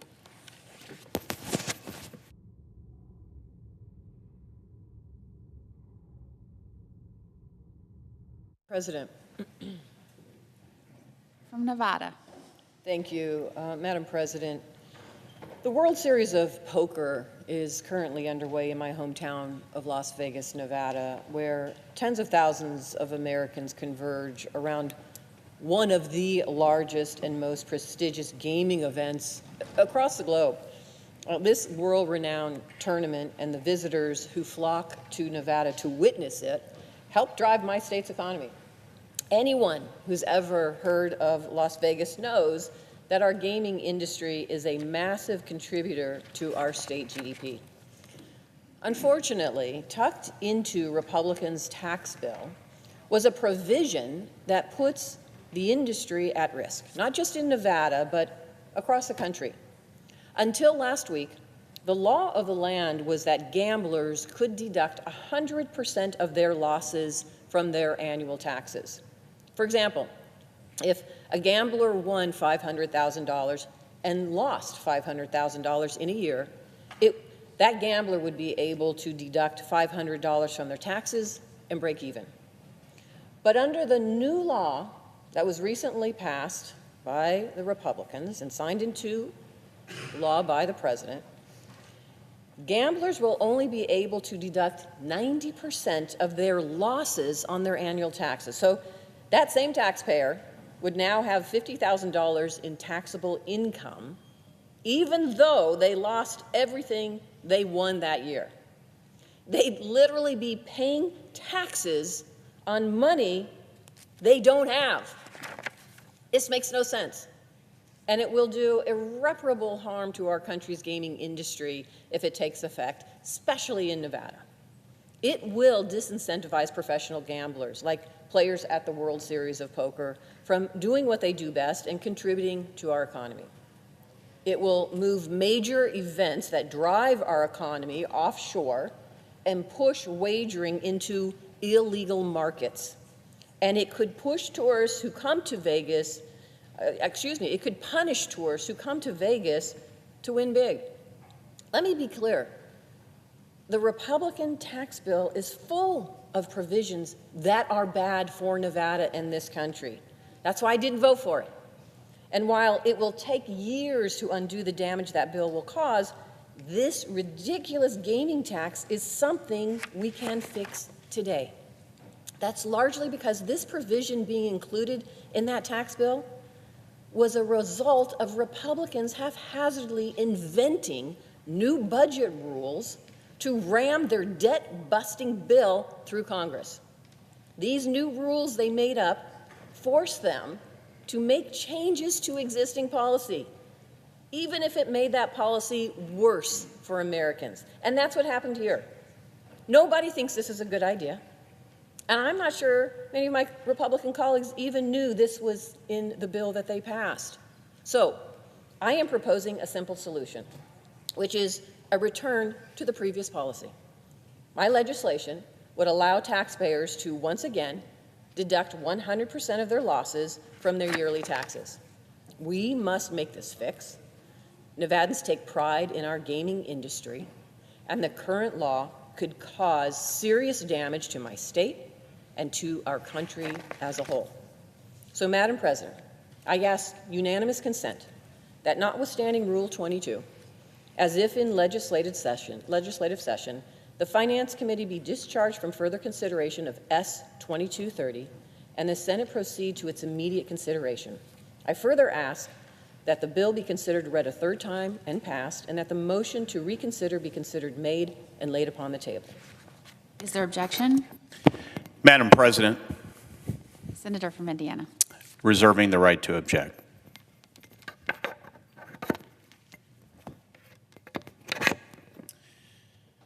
Madam President, as my distinguished colleague is very much aware, a number of important and impactful provisions from the One Big Beautiful Bill Act were challenged and unfortunately stricken during bird challenges. There are also a number of provisions that had to be written in a very specific way to comply with these bird rules. The underlying bill is an effort to fix one of those instances, and I'm supportive of this policy change. I want to make that clear. Another provision that was unfortunately not included in the final bill as a result of the bird rules was an exemption for qualified religious institutions from the excise tax on investment income of certain private colleges and universities, also known as the University Endowment Tax. The qualified religious institution provision would exempt any institution that, in short, is longstanding and has substantive ties to a religious organization. Religious institutions have served a very important purpose in our country throughout our history and have by and large not been offenders of the woke and DEI problems rampant at many other major universities with large endowments.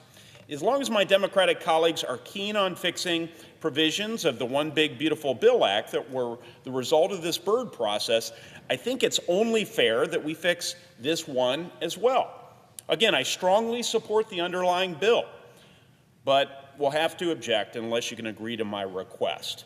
Accordingly, I ask that the senator modify her request to include my amendment, which is at the desk, that the amendment be considered and agreed to, the bill as amended be considered read a third time and passed, and that the motions to reconsider be considered made and laid upon the table. Is there an objection to the modification? Reserving the right to object, Madam President. Senator from Oregon. Madam President, I want everybody to understand what is going on here on the floor of the Senate. Last week, the Republicans passed a gigantic bill full of massive cuts to health care and food assistance, as well as huge tax handouts to big corporations and the ultra-wealthy. It also included a lot of smaller scale policies that didn't get a lot of notice. And in a lot of cases, they were just half-baked, poorly written, and now I see Republican senators walking all over the Capitol saying they didn't even know anything about this policy and this process. Now, the Republican bill is full of special carve-outs for some groups, new taxes on others. The fact is, when you rush a process like this way, and cram in all of these policies that you haven't really thought about, you risk some consequences for people back home. And that is what is going on here in this attempt by our colleague to pass this special tax carve-out for one institution, just one, in his home state. Now, Finance Committee's Democratic staff already litigated this issue in bipartisan meetings with the parliamentarian. We knocked this proposal out of the Republican bill specifically for one reason. It's a special carve-out, and it's plain and simple. That's what's going on.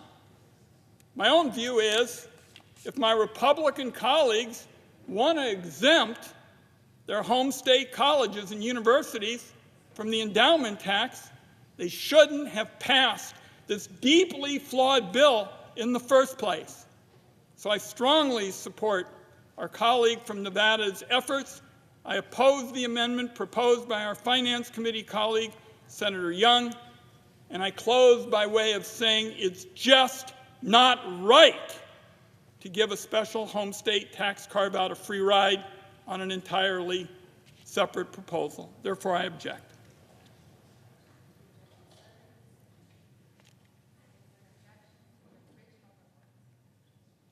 I object. It's understandable that my colleagues would want to characterize this eminently reasonable request as something that is parochial nature.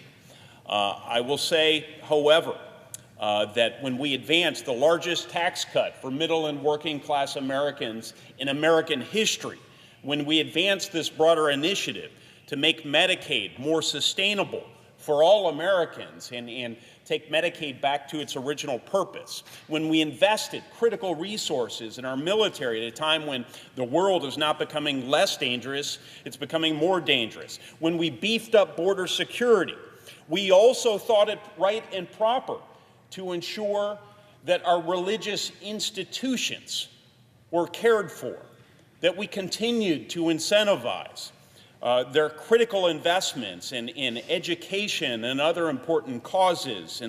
And unfortunately, it was through a democratic Byrd process. It was a partisan effort to initiate a process to strip out the provisions that would have exempted religious institutions from a tax that should not be applied to them. So I seek, Madam President, I seek an exemption on behalf of all these religious institutions across the country that are broadly supported, at the same time that I seek relief for the senator in Nevada in the interests of her state for gambling purposes. Thank you. The objection is heard.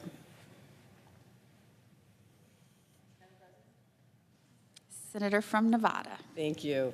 I have to say, it is a shame that we cannot pass this common sense fix, S-2230, because Republicans want to weigh it down with unrelated measures that they voted to support. Now, I appreciate my colleague from Indiana, and I hope we can work, because I know he supports S-2230, to try to get this passed and fix this. This is something that my understanding is many Republicans, along with Democrats, did not even know it was part of that process. And I hope we can. But I hope it doesn't get caught in this constant churn now that Republicans, when they voted for a bill, they're trying to undo some of those votes because of things they didn't like in the bill. They didn't like it. They should have voted against the bill. It really is doing a disservice to so many across the country. And right now, it's not just a unique thing for Nevada. This is gaming. Gaming exists across the country, almost in every state. There's so many people that are going to be impacted by this, and it just does not make sense. This is a Republican piece of legislation that is actually causing people to pay taxes on money they lost. It makes no sense. And that's all this is try to fix it and put us back to status quo.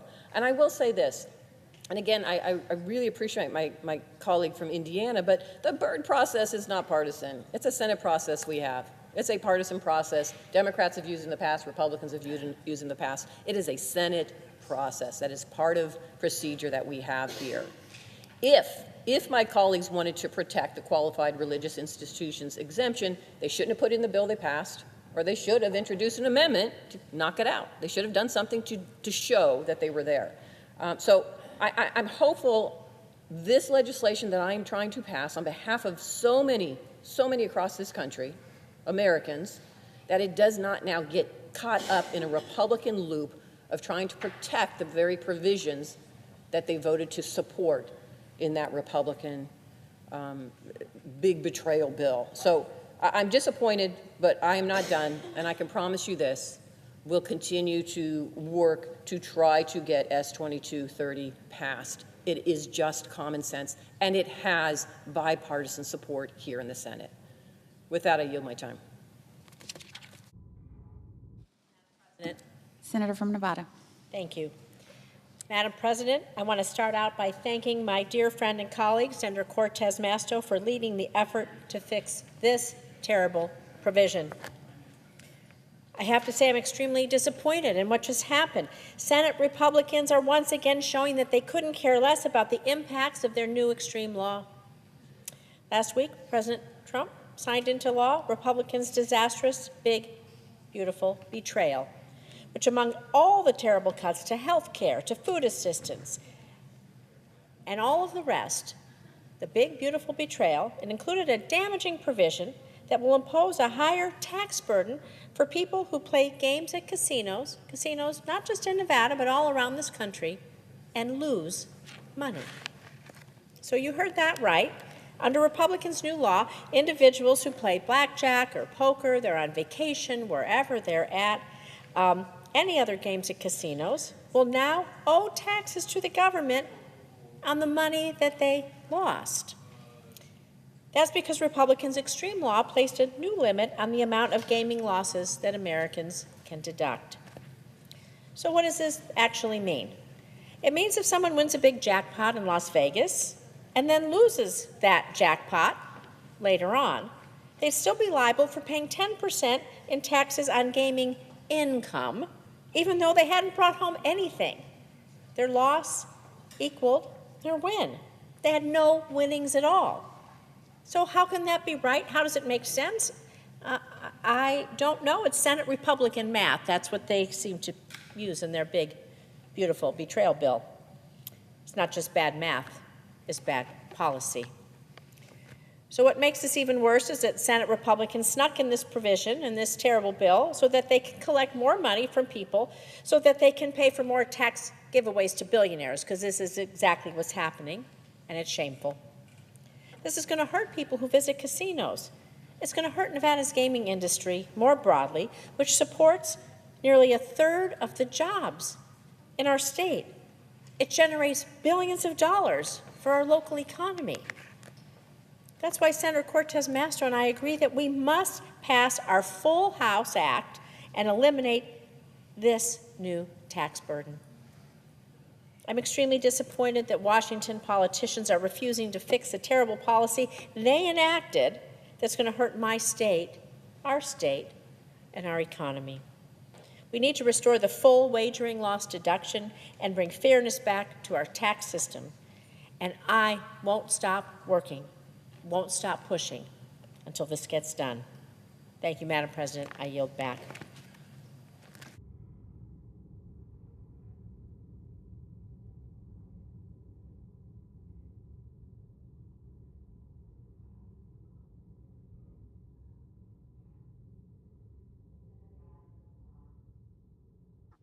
Clerk will call the roll.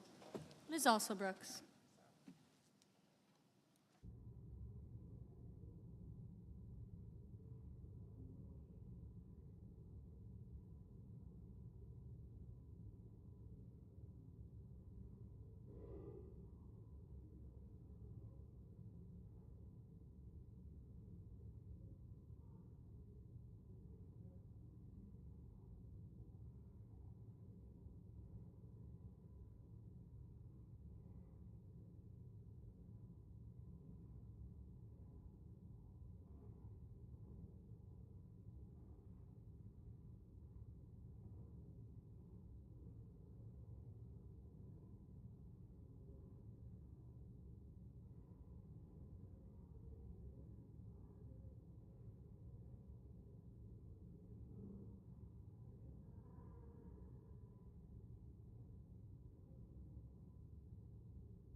President.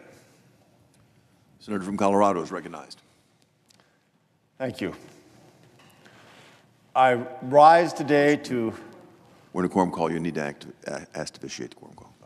Can we suspend the quorum call? Without objection. Thank you. Senator is recognized. I rise today to honor my great friend, John Stolp. John passed away this past Monday, July 7th. He was with his family in Lamar, out on the Eastern Plains, a place that he loved more than anything. And John was a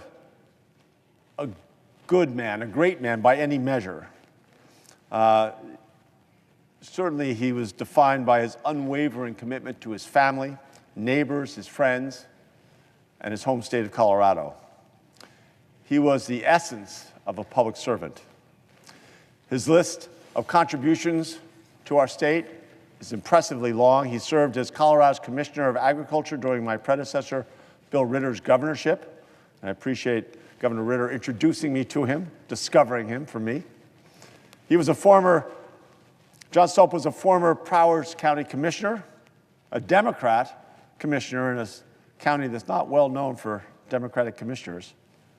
He was also a former State Board of Land Commissioner, a State Wildlife Commissioner, and a member of the State Board of Agriculture.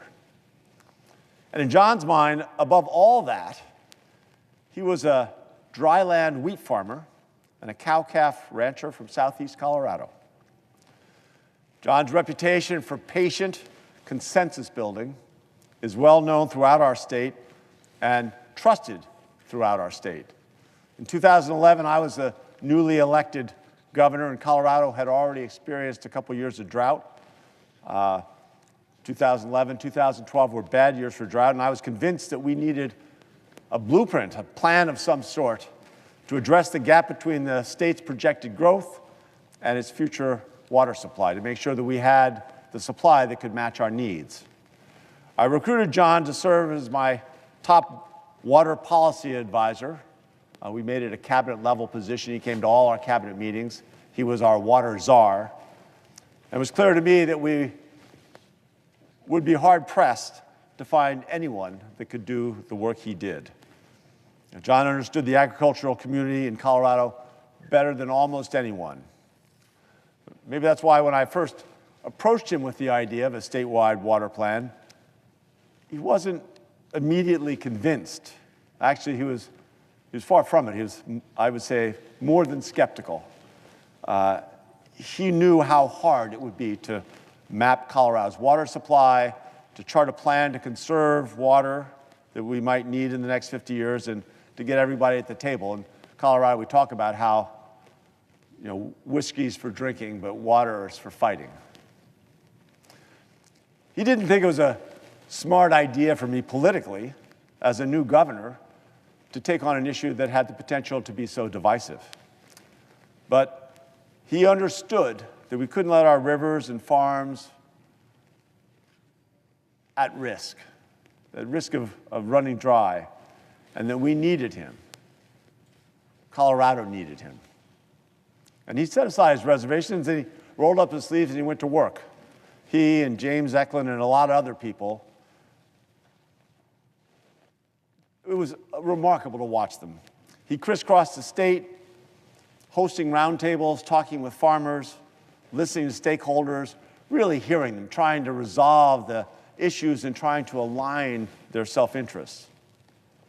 John poured his heart and soul into that plan. In the end, John accomplished what even he previously believed would not be possible. We finalized the state's first ever water plan in November of 2015. It certainly would never have happened without his prodigious efforts. He created a framework that will evolve as our state's climate and demographics continue to evolve. More importantly, in the process, he created an ecosystem, a network of relationships that crossed geographic and political boundaries. And that is one of his many great legacies, that he leaves to Colorado. Certainly his family is his greatest legacy, but he did a lot for the ability of Colorado's future and water. You know, when you travel a lot with someone, you spend a lot of miles with them, and you stay at their home, you share their food, you meet their neighbors, you get a real sense of their goodness. I'm not sure there are gradations of goodness, but I have traveled long distances with John Stolpen. I stayed at his home in Prowers County, where he and his remarkable wife, Jane, would cook up a barbecue and get me together with some of their neighbors. He even loaned my son, Teddy, a .410 shotgun so he could learn how to shoot. If I did believe in gradations of goodness, John and Jane Stolp would be at the very top. Even with all the great contributions he made to our state, I think John's goodness, the pureness and the deepness of his heart, is what I'll miss the most. Thank you, Mr. President. I yield the floor.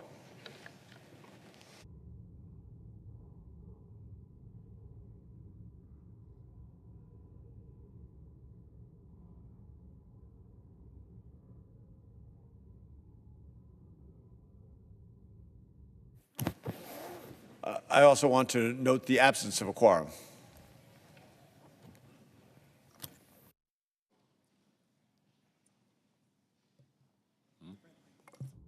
Okay, clerk will call the roll. Ms. Also Brooks.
Mr. Chairman. Mr. Chairman, are we on the quorum call? We are in a quorum I call. ask that the quorum call be suspended. Without objection. Senator from Louisiana is recognized. Thank you, Mr. President. I ask that the scheduled roll call vote begin immediately. Without objection. Thank you, Mr. President. Under the previous order, the question occurs on the Gould nomination. Is there a sufficient second? There appears to be. Clerk will call the roll. Ms. Alsobrooks, Ms. Baldwin, Mr. Banks, Mr. Barrasso, Mr. Bennett, Mrs. Blackburn, Mr. Blumenthal, Ms. Blunt-Rochester, Mr. Booker, Mr. Bozeman, Mrs. Britt, Mr. Budd, Ms. Cantwell, Mrs. Capito, Mr. Cassidy, Ms. Collins, Mr. Coons, Mr. Cornyn, Ms. Cortez Masto, Mr. Cotton, Mr. Kramer, Mr. Crapo, Mr. Cruz, Mr. Curtis, Mr. Daines, Ms. Duckworth, Mr. Durbin, Ms. Ernst, Mr. Fetterman, Mrs. Fisher, Mr. Gallego, Mrs. Gillibrand, Mr. Graham, Mr. Grassley, Mr. Haggerty.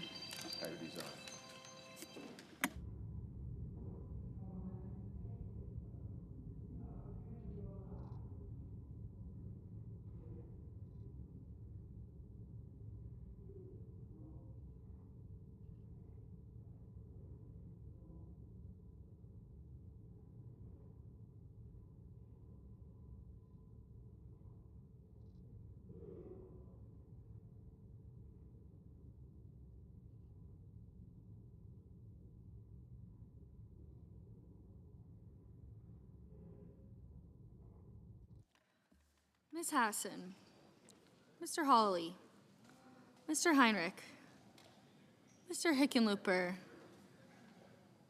Ms. Hirono, Mr. Hoven,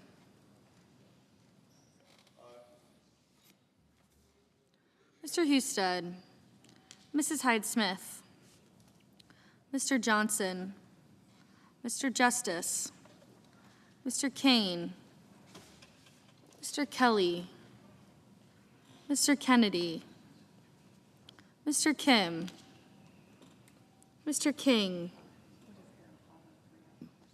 Ms. Klobuchar, Mr. Langford, Mr. Lujan, Ms. Lemus,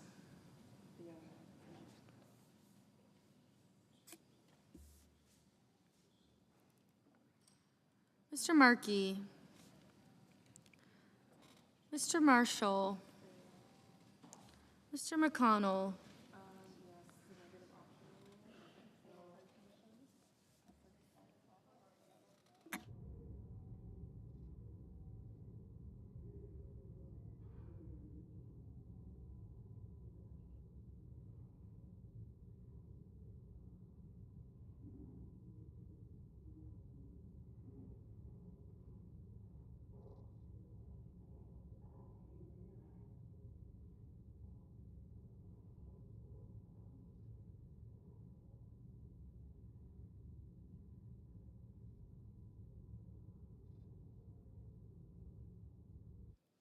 Mr. McCormick, Mr. Merkley, Mrs. Moody, Mr. Moran, Mr. Marino,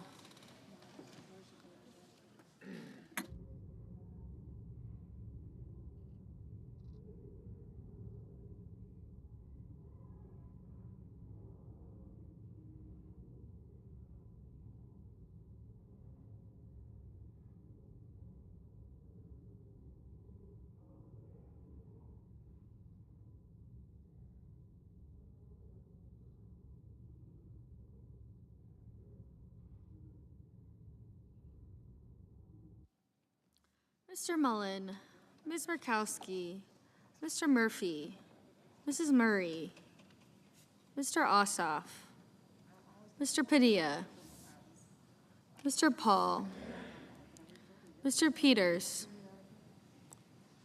Mr. Reed, Mr. Ricketts, Mr. Risch, Ms. Rosen, Mr. Rounds, Mr. Sanders, Mr. Schatz, Mr. Schiff, Mr. Schmidt,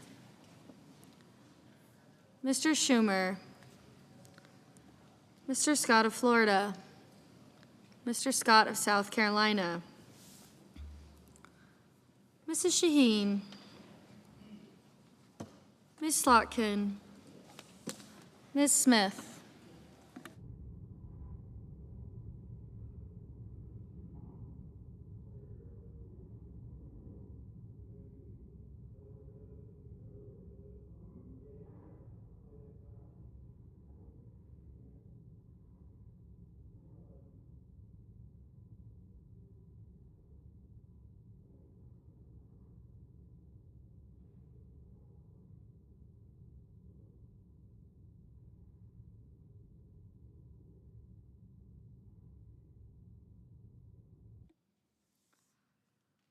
Mr. Sullivan, Mr. Thune, Mr. Tillis, Mr. Tuberville, Mr. Van Hollen, Mr. Warner, Mr. Warnock, Ms. Warren, Mr. Welch, Mr. Whitehouse, Mr. Wicker, Mr. Wyden, Mr. Young.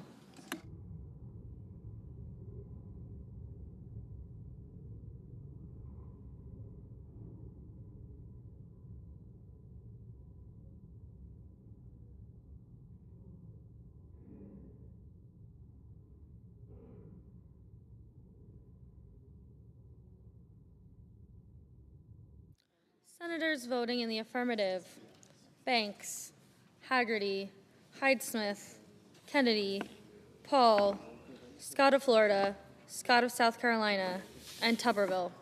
Senators voting in the negative: King, Murray, and Schatz.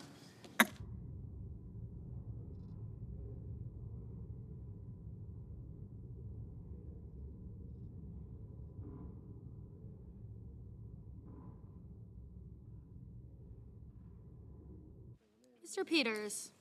Peters, no.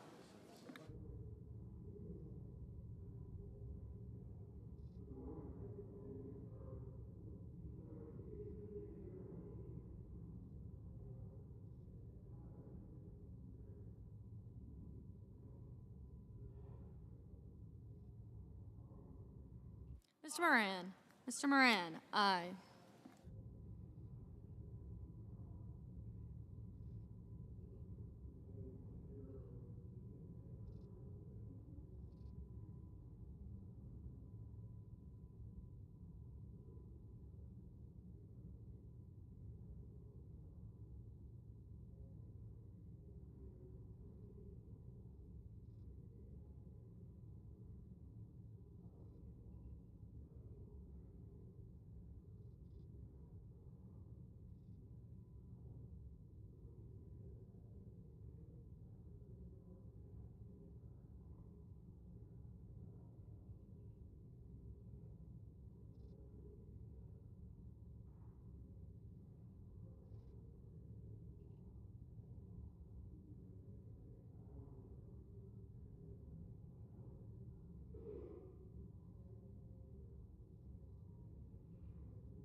Mrs. Capito, aye.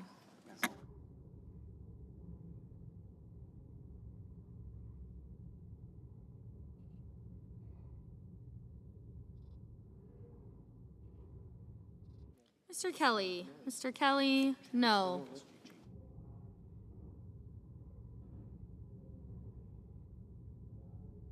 Mr. McCormick, aye.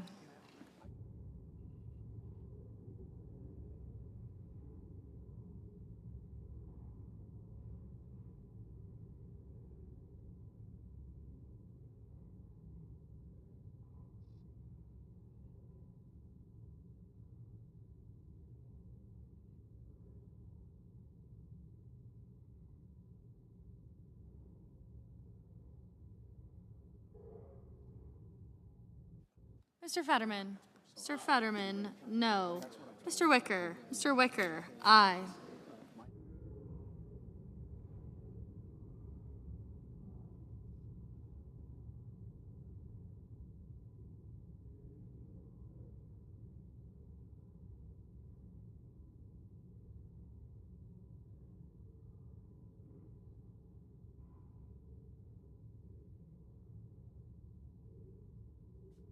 Mr. Grassley, aye.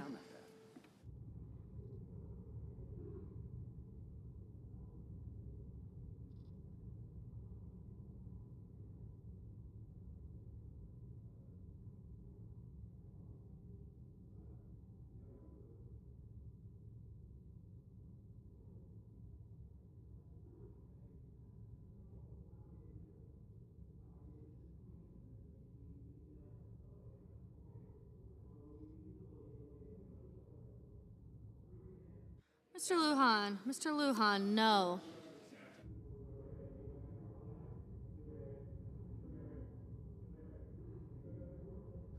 Mr. Johnson, aye. Mr. Van Hollen, no. Mr. Crapo, aye. Mr. Hoven, aye.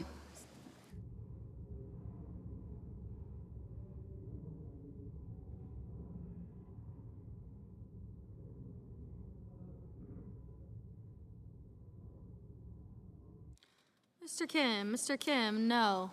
Mr. Wyden, no.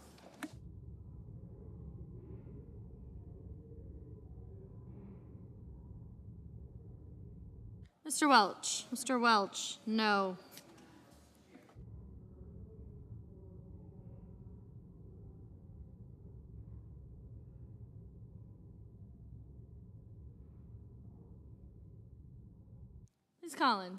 Ms. Collins, aye.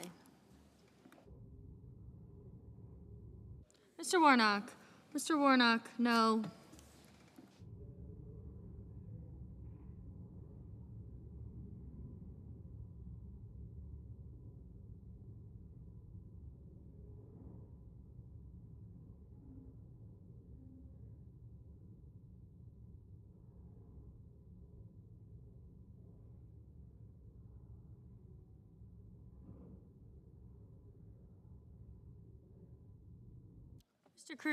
Mr. Cruz, aye. Mr.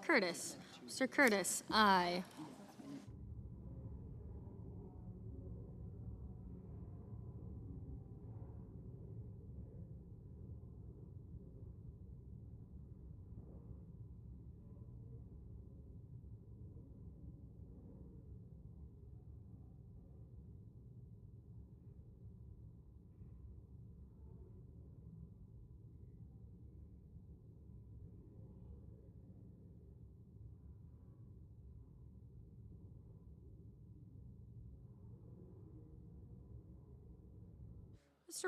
Mr. Rounds, aye.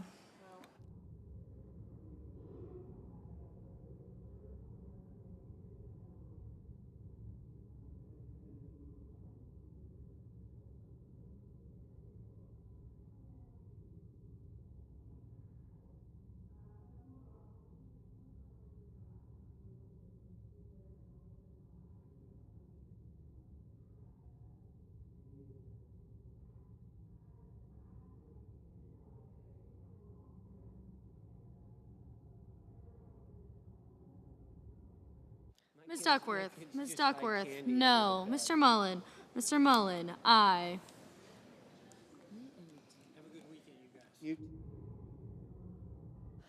Mr. Sanders, no. No. Mr. Schmidt, aye. Mrs. Moody, aye.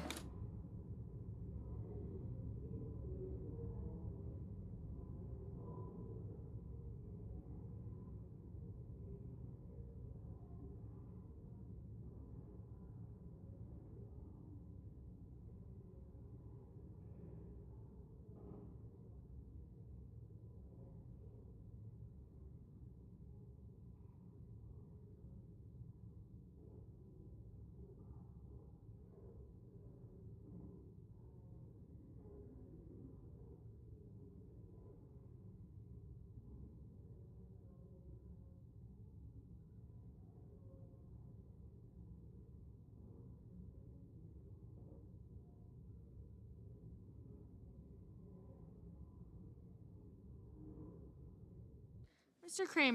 Kramer, aye.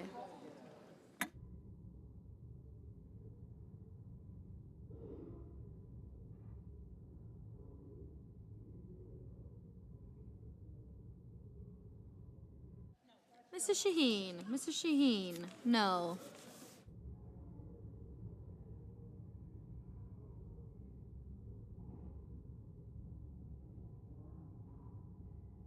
Mr. Warner, no.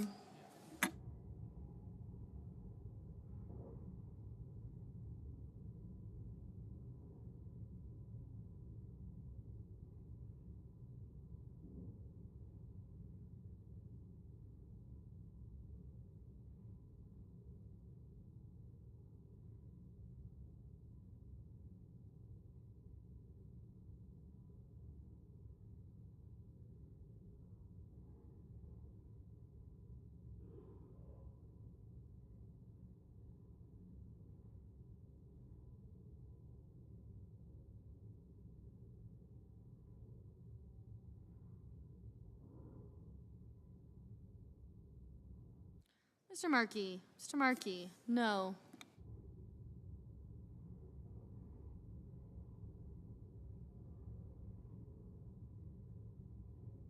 Ms. Hassan, no.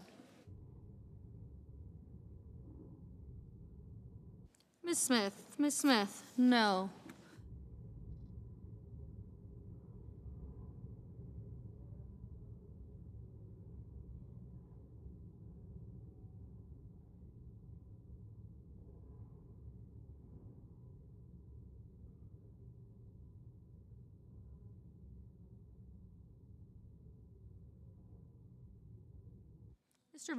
Mr. Reed, no.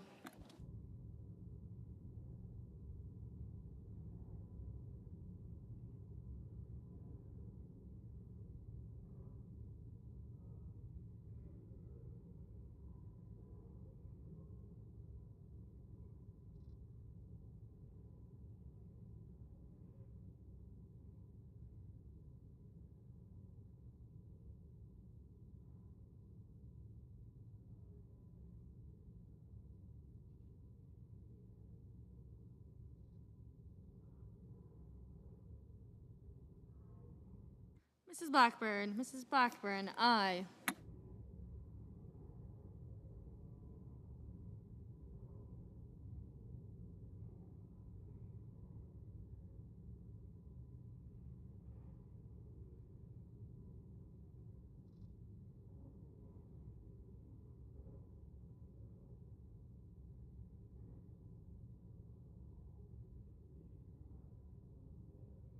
Mr. Ricketts, aye.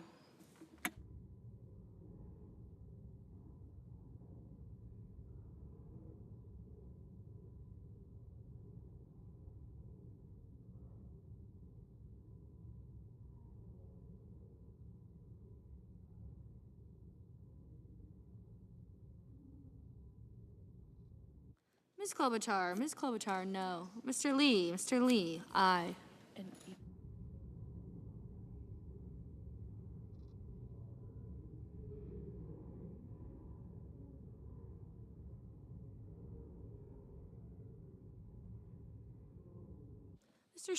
Mr. Schiff, no. Mr. Ossoff, no. Mr. Cornyn, aye.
Mr. Padilla. Mr. Padilla, no.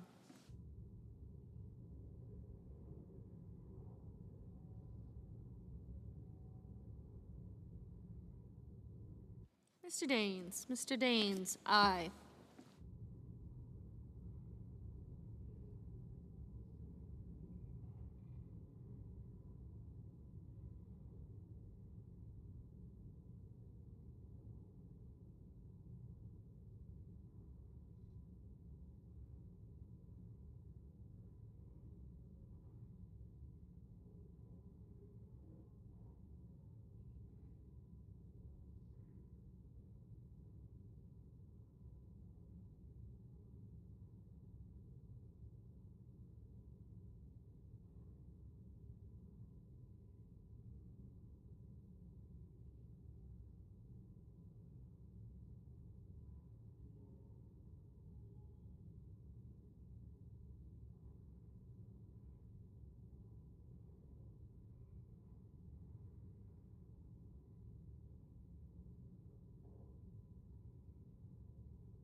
Mr. McConnell. Mr. McConnell, aye. Mr. Durbin. Mr. Durbin, no. Ms. Baldwin. Ms. Baldwin, no. Mr. Schumer. Mr. Schumer, no.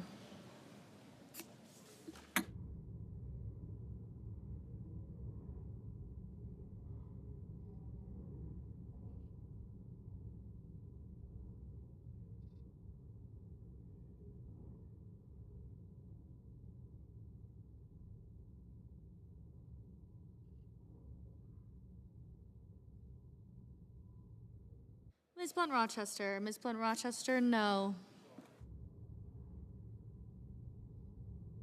Mr. Budd. Mr. Budd, aye.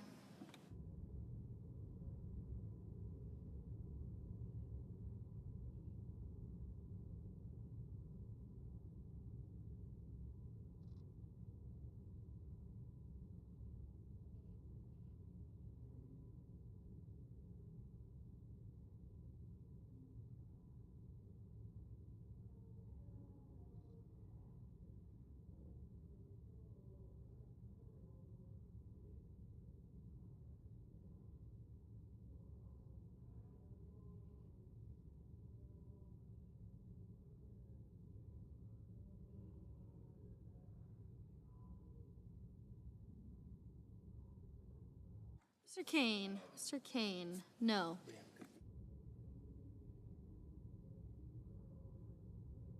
Mr. Cotton. Mr. Cotton, aye.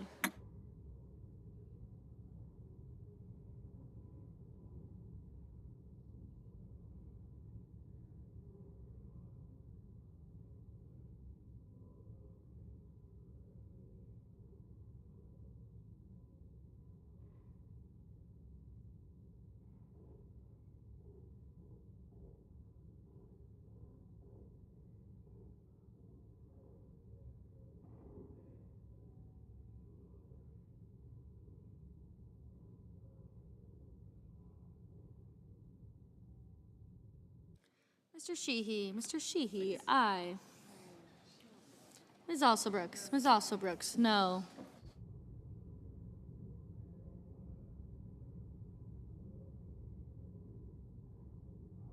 Mr. Langford. Mr. Langford, aye.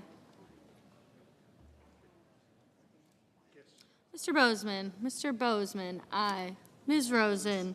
Ms. Rosen, no.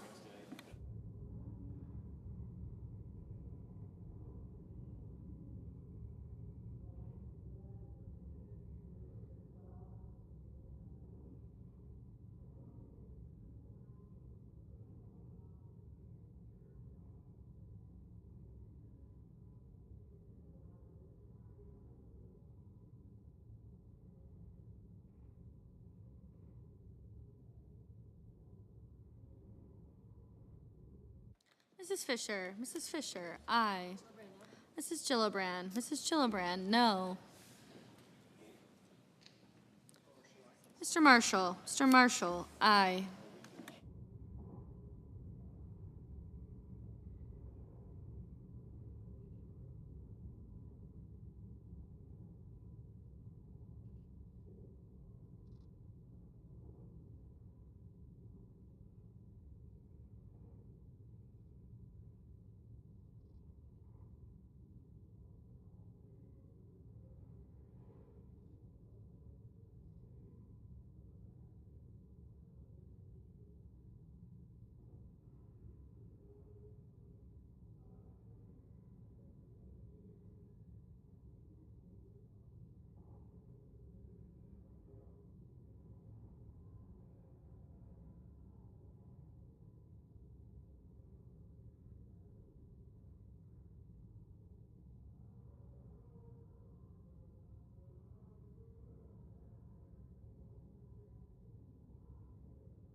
Mr. Justice, aye.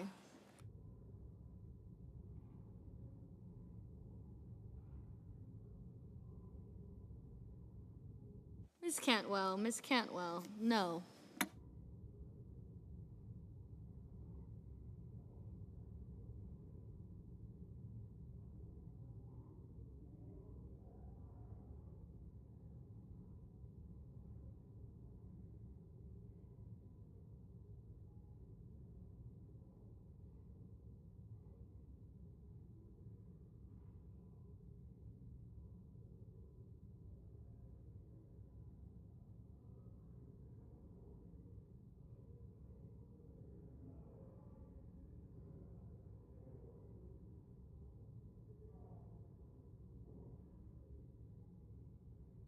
Ms. Cortez Masto, no.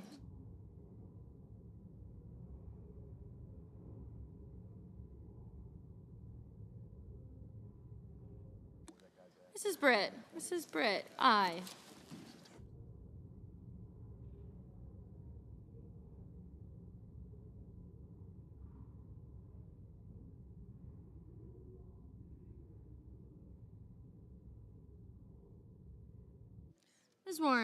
Ms. Warren, no.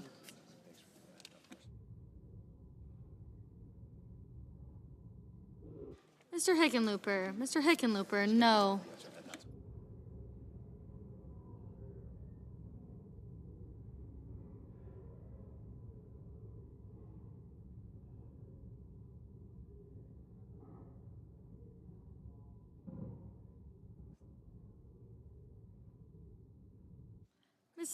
Ms. Slotkin, no.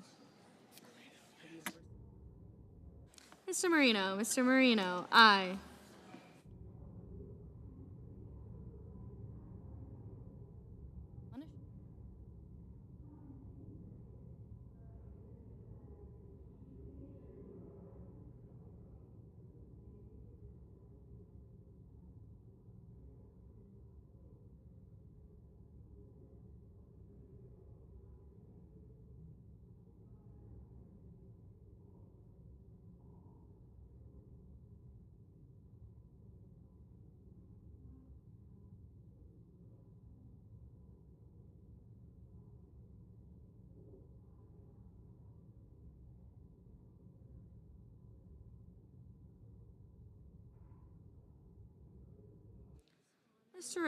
Mr. Risch, aye.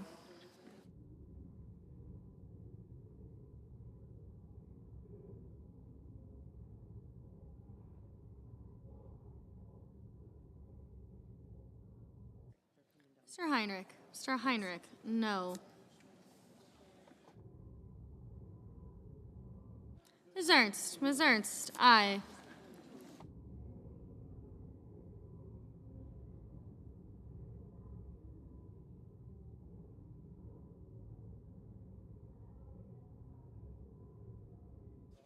Mr. Sullivan, aye. Mr. Barrasso, aye.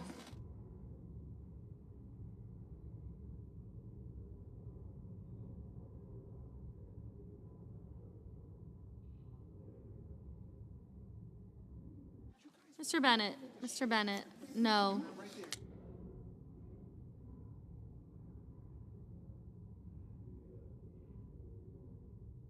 Mr. Booker, no.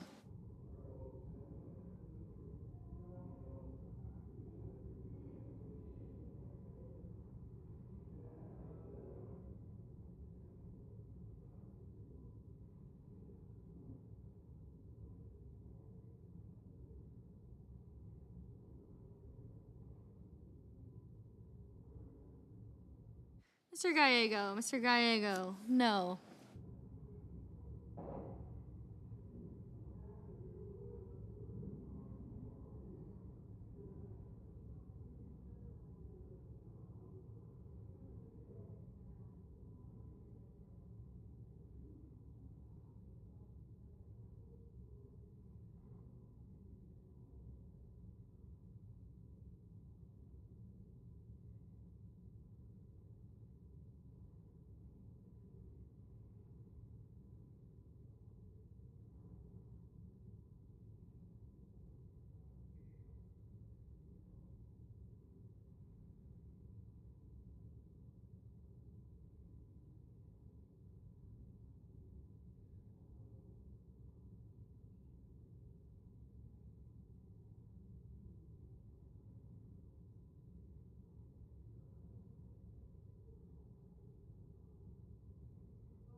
Ms. Lummis, aye.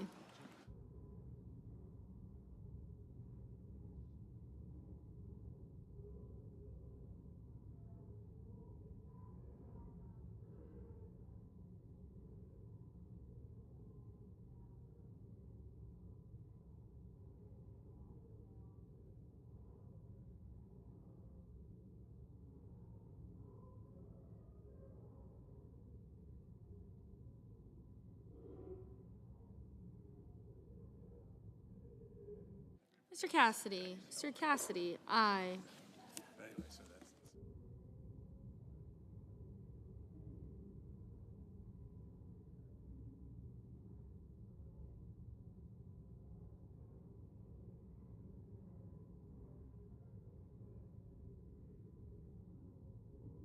Mr. Coons, no.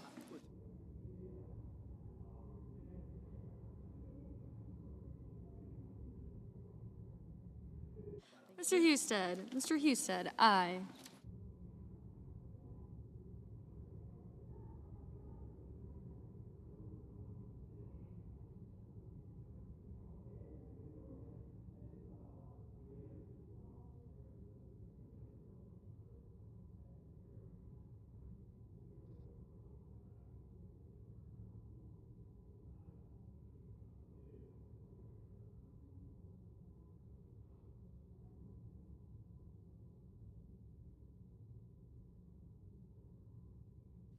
Mr. Young, aye.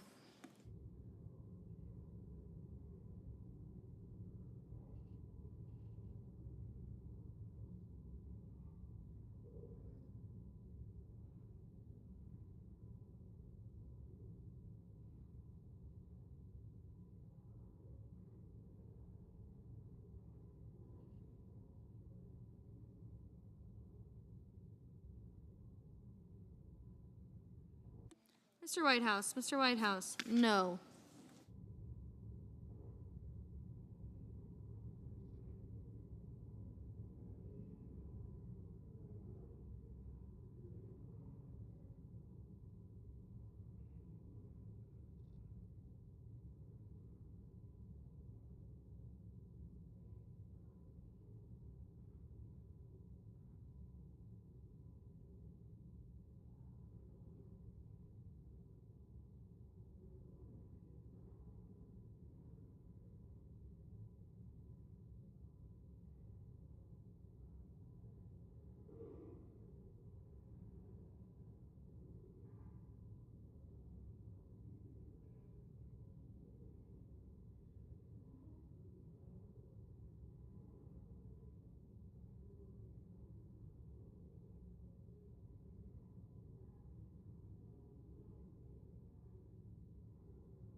Mr. Merkley, no.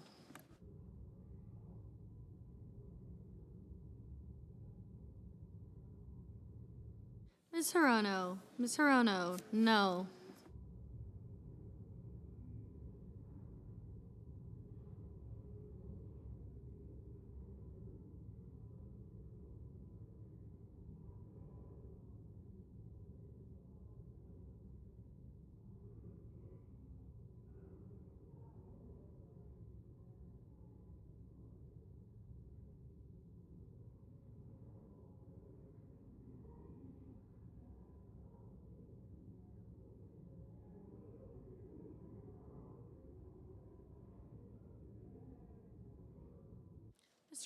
Mr. Thune, aye.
Ms.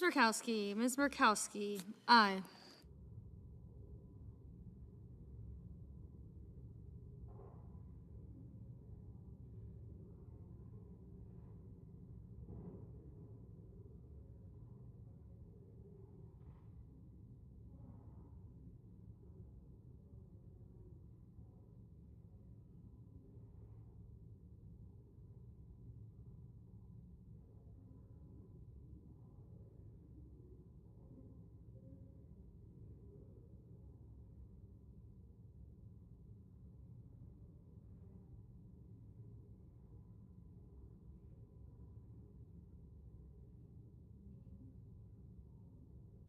On this vote, the yeas are 50, the nays are 45.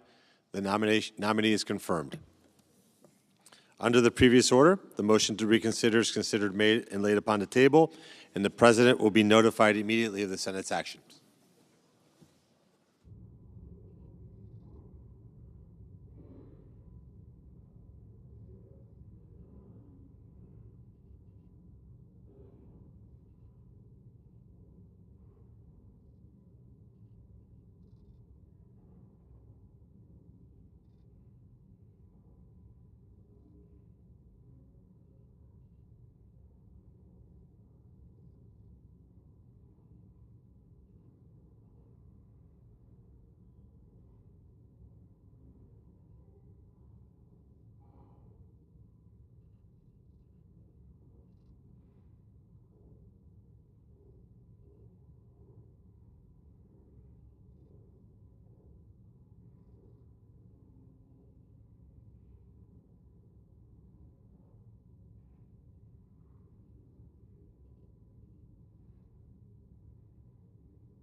Mr. President. I recognize the senator from Washington State. Thank you, Mr. President. Mr. President, last week, Republicans made the wrong kind of history. And that is because last week they passed what may well be the single most expensive piece of legislation in the history of our country, all to help the rich and hurt the poor. I mean, this should go in the Guinness Book of World Records. And let's not forget that history doesn't end there, because they passed the biggest bill in the history of the Senate with the biggest gimmick in the history of the Senate, basically saying that trillions of dollars in tax cuts for billionaires are free. This farce is only getting worse because now, do you know what Republicans are turning to? Do you know what the next order of business here in the Senate is? They're going to take up President Trump's request to slash local news and bipartisan foreign policy investments in order to, quote, balance the debt. That is a serious case of amnesia. Republicans just saddled the national credit card with a $4 trillion in debt, that is trillions with a T, so they could give massive tax breaks to the richest people in the country. And they would have added even more to that debt if they didn't cut over $1 trillion in healthcare and nutrition assistance for millions of Americans. But now that it is passed, now that they have saddled the next generation with loads of debt to help billionaire donors, many Republicans want to return to talking now about getting the nation's fiscal house in order. Are you kidding me? Do you really think that we don't remember what just happened last week? Thank goodness for C-SPAN, and we all should review the tape. 1 week ago, Republicans were pretending trillions in debt for tax giveaways to their corporate buddies and mega donors was nothing, literally nothing. And now these same Republicans say local news, which provides crucial information in emergencies, is just too expensive to support. Now these same Republicans say we can't afford to continue life-saving aid that prevents famine and epidemics. Even though, keep in mind, we are talking about a sum total of less than 0.14% of our overall federal budget. The irony is almost as rich as the corporate CEOs who made out like bandits in that big, awful mess Republicans passed last week. And this rescissions package is not just bad because many Republicans are trying to have it both ways on deficits and debt now. It's just plain bad on the substance. These cuts hurt our communities and they hurt our country. Let's start with the local news. Republicans are trying to rip away investments that support over 1,500 local public TV and radio stations. These are stations that serve rural areas, and they give them local news you simply cannot find anywhere else. Coverage that matters to people, like what community events are coming up, how the school board is preparing for next year, weather and market reports for our farmers, not to mention emergency alerts when a disaster strikes. You do not have to look hard to find an example of how important it is we get disaster warnings right. When the devastating wildfires hit Southern California earlier this year, public radio broadcasts let millions of people know how to stay safe. When Hurricane Helene battered North Carolina, a local public radio station was the only source of information for many people. And of course, the recent tragedy in Texas and the flooding in New Mexico.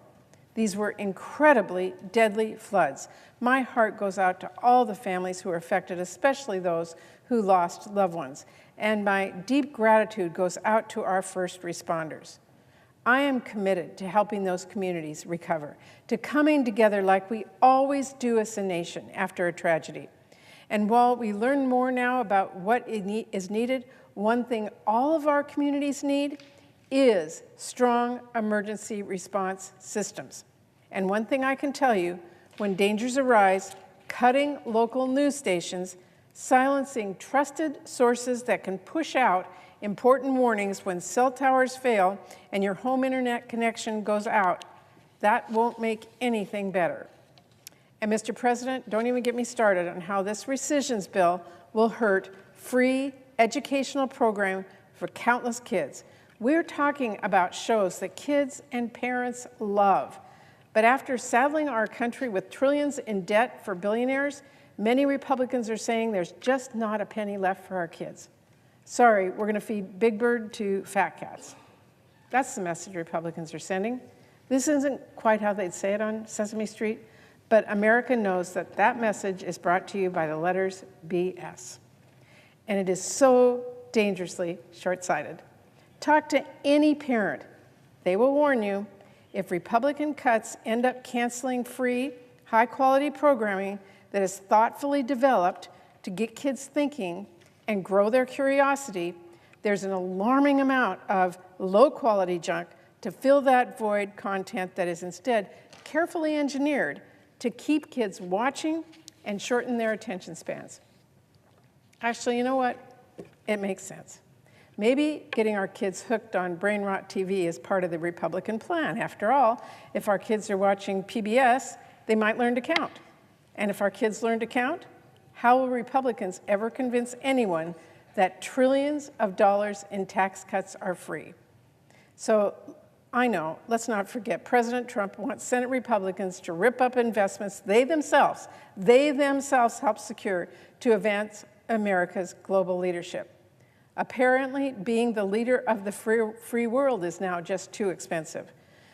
The reality of that matter is that these investments are investments that pay off for our own country, from supporting American farmers and companies who provide the food assistance that saves lives, to stopping dangerous viruses and epidemics while they are still far overseas away from us before they have a chance to threaten American lives, to preventing conflict, avoiding chaos and crisis that can cause a dangerous spiral, to strengthening our ties with key partners and defending our interests in international organizations. We don't just make these investments because they are the right thing to do. We do it because it is the smart thing to do for America. But it's worth saying, Mr. President, it's the right thing to do as well. And it is unthinkably wrong that this president is willing to shell out trillions for some of the richest people in the world, only to turn around and say that less than a penny a day is too expensive to protect hundreds of thousands of little girls from HIV. It is wrong for Republicans to say, oh, we've got to get those corporate executives a big bonus, only to turn around next week and say, oh, we don't really have to worry about the work our farmers do to help those starving kids. It's also foolish to think this is just a luxury, just charitable work. Our farmers know better. Americans who contract infectious diseases abroad know better. The companies in our states who work overseas to stabilize conflict-affected communities alongside DOD, they know better. It is bad strategy and a surefire way to hand China the upper hand. But we cannot lose sight of the fact that it is just plain wrong. Let's be clear, if they cut this funding, Republicans will not just be turning America away from the world, they will be turning the world away from America. Do Republicans really want to cause needless suffering or slash bipartisan funding and break commitments we already made together to save a quick buck? Is America's credibility so cheap to them? They talk about peace through strength, as if they are carrying on Ronald Reagan's legacy. Reagan spent about 0.5% of our GDP on foreign assistance. Today, we spend less than half that. And keep in mind, the cuts proposed here are really, they are a drop in the bucket compared to the tsunami of spending and tax giveaways that Republicans just passed. I mean, you could cut every single penny the U.S. has spent of foreign assistance since World War II, and it would not add up to the cost of the tax cuts Republicans passed last week. And that's all saying nothing about how pushing this through won't just cut bipartisan investments. It will cut out the heart of the basic principles that make bipartisan deals possible. How are we supposed to negotiate a bipartisan deal if Republicans turn around and put it through the shredder in a partisan vote? This entire package next week should be rejected outright. There is nothing about it that is serious except for the threat it poses to our communities. To suggest even for a second Republicans are doing this to address the debt is laughable. And I encourage the American people to laugh at anyone who pretends as much.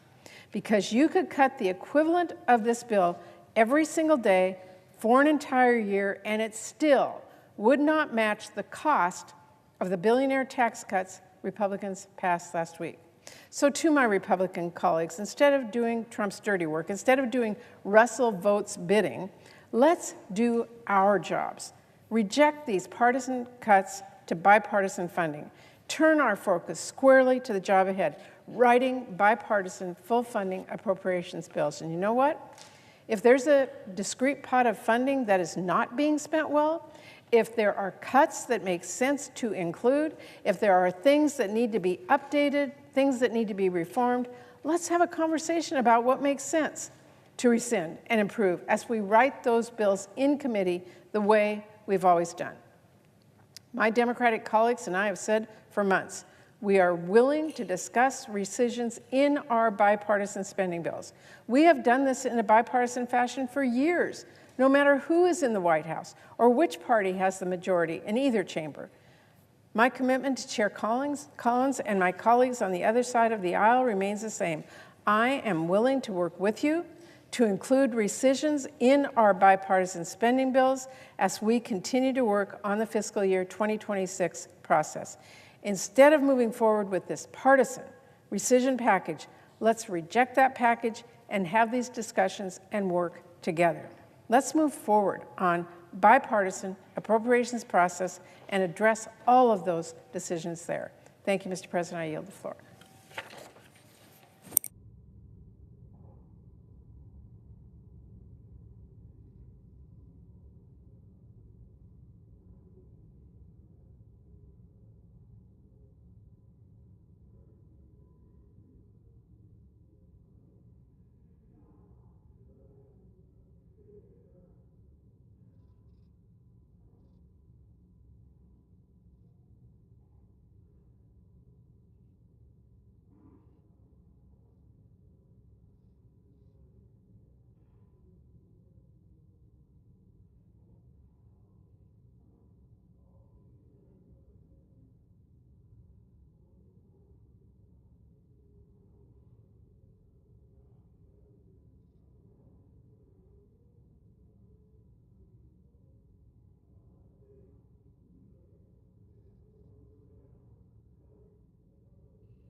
Mr. President. I recognize the Majority Leader. Thank you, Mr. President. Mr. President, I ask unanimous consent that the Senate resume legislative business and be in a period of morning business with senators permitted to speak therein for up to 10 minutes each. Without objection. And I move to proceed to executive session and consider calendar number 65. Questions on the motion? All those in favor say aye. Aye. Those opposed, no. The ayes appear to have it. The ayes do have it. The motion is agreed to. The clerk will report the nomination. Nomination, Department of the Treasury, Luke Pettit of the District of Columbia to be an Assistant Secretary. Send a cloture motion to the desk. The clerk will report. Cloture motion, we the undersigned senators, in accordance with the provisions of Rule 22 of the Standing Rules of the Senate, do hereby move to bring to a closed debate on the nomination of Luke Pettit of the District of Columbia to be an Assistant Secretary of the Treasury, signed by 17 senators as follows. Mr. President, I ask consent that the reading of the names be waived. Without objection. And I move to proceed to legislative session. The questions on the motion? All those in favor say aye. Aye. Those opposed, no. The ayes appears to have it. The ayes do have it. The motion is agreed to. Mr. President, I move to proceed to executive session to consider calendar number 134. Questions on the motion? All those in favor say aye. Aye. Those opposed, no. The ayes appear to have it. The ayes do have it. The motion is agreed to. The clerk will report the nomination. Nomination, Department of Defense, Anthony Tata of Florida to be Undersecretary for Personnel and Readiness. Mr. President, I send a cloture motion to the desk. The clerk will report. Cloture motion, we the undersigned senators, in accordance with the provisions of Rule 22 of the Standing Rules of the Senate, do hereby move to bring to a closed debate on the nomination of Anthony Tata of Florida to be Undersecretary of Defense for Personnel and Readiness, signed by 17 senators as follows. Mr. President, I ask consent that the reading of the names be waived. Without objection. And I move to proceed to legislative session. The questions on the motion? All those in favor say aye. Aye. Those opposed, no. The ayes appear to have it. The ayes do have it. The motion is agreed to. President, I move to proceed to executive session to consider calendar number 184. The questions on the motion? All those in favor say aye. Aye. Those opposed, no. The ayes appear to have it. The ayes do have it. The motion is agreed to. The clerk will report the nomination. Nomination, Department of Homeland Security, Joseph Edlow of Maryland to be Director of the United States Citizenship and Immigration Services. Mr. President, I send a cloture motion to the desk. The clerk will report. Cloture motion, we the undersigned senators, in accordance with the provisions of Rule 22 of the Standing Rules of the Senate, do hereby move to bring to a closed debate on the nomination of Joseph Edlow of Maryland to be Director of United States Citizenship and Immigration Services, Department of Homeland Security, signed by 17 senators as follows. Mr. President, I ask consent that the reading of the names be waived. Without objection. And I ask unanimous consent that the Senate resume legislative session. Without objection. Mr. President, I have two requests for committees to meet during today's session of the Senate. They have the approval of the majority and minority leaders. Duly noted. Mr. President, I ask unanimous consent that the Finance Committee be discharged from further consideration of H.R. 517 and the Senate proceed to its immediate consideration. The clerk will report. H.R. 517, an act to amend the Internal Revenue Code of 1986 to modify the rules for postponing certain deadlines by reason of disaster. Is there objection to proceeding to the measure? Without objection, the committee is discharged and the Senate will proceed. Mr. President, I ask unanimous consent that the bill be considered, read a third time, and passed, and that the motion to reconsider be considered made and laid upon the table. Without objection. Mr. President, I ask unanimous consent that the Committee on Energy and Natural Resources be discharged from further consideration and the Senate proceed to consideration of SRES 315. The clerk will report. SRES 315, expressing support for the designation of July 10, 2025 as Journeyman Line Workers Recognition Day. Mr. President, I ask unanimous consent the resolution be agreed to, the preamble be agreed to, and the motion, sorry. Is there objection to proceeding? Without objection, the committee is discharged and the Senate will proceed. Mr. President, I ask unanimous consent the resolution be agreed to, the preamble be agreed to, and the motion to reconsider be considered made and laid upon the table with no intervening action or debate. Without objection. Mr. President, I ask unanimous consent the Senate proceed to consideration of SRES 319 submitted earlier today.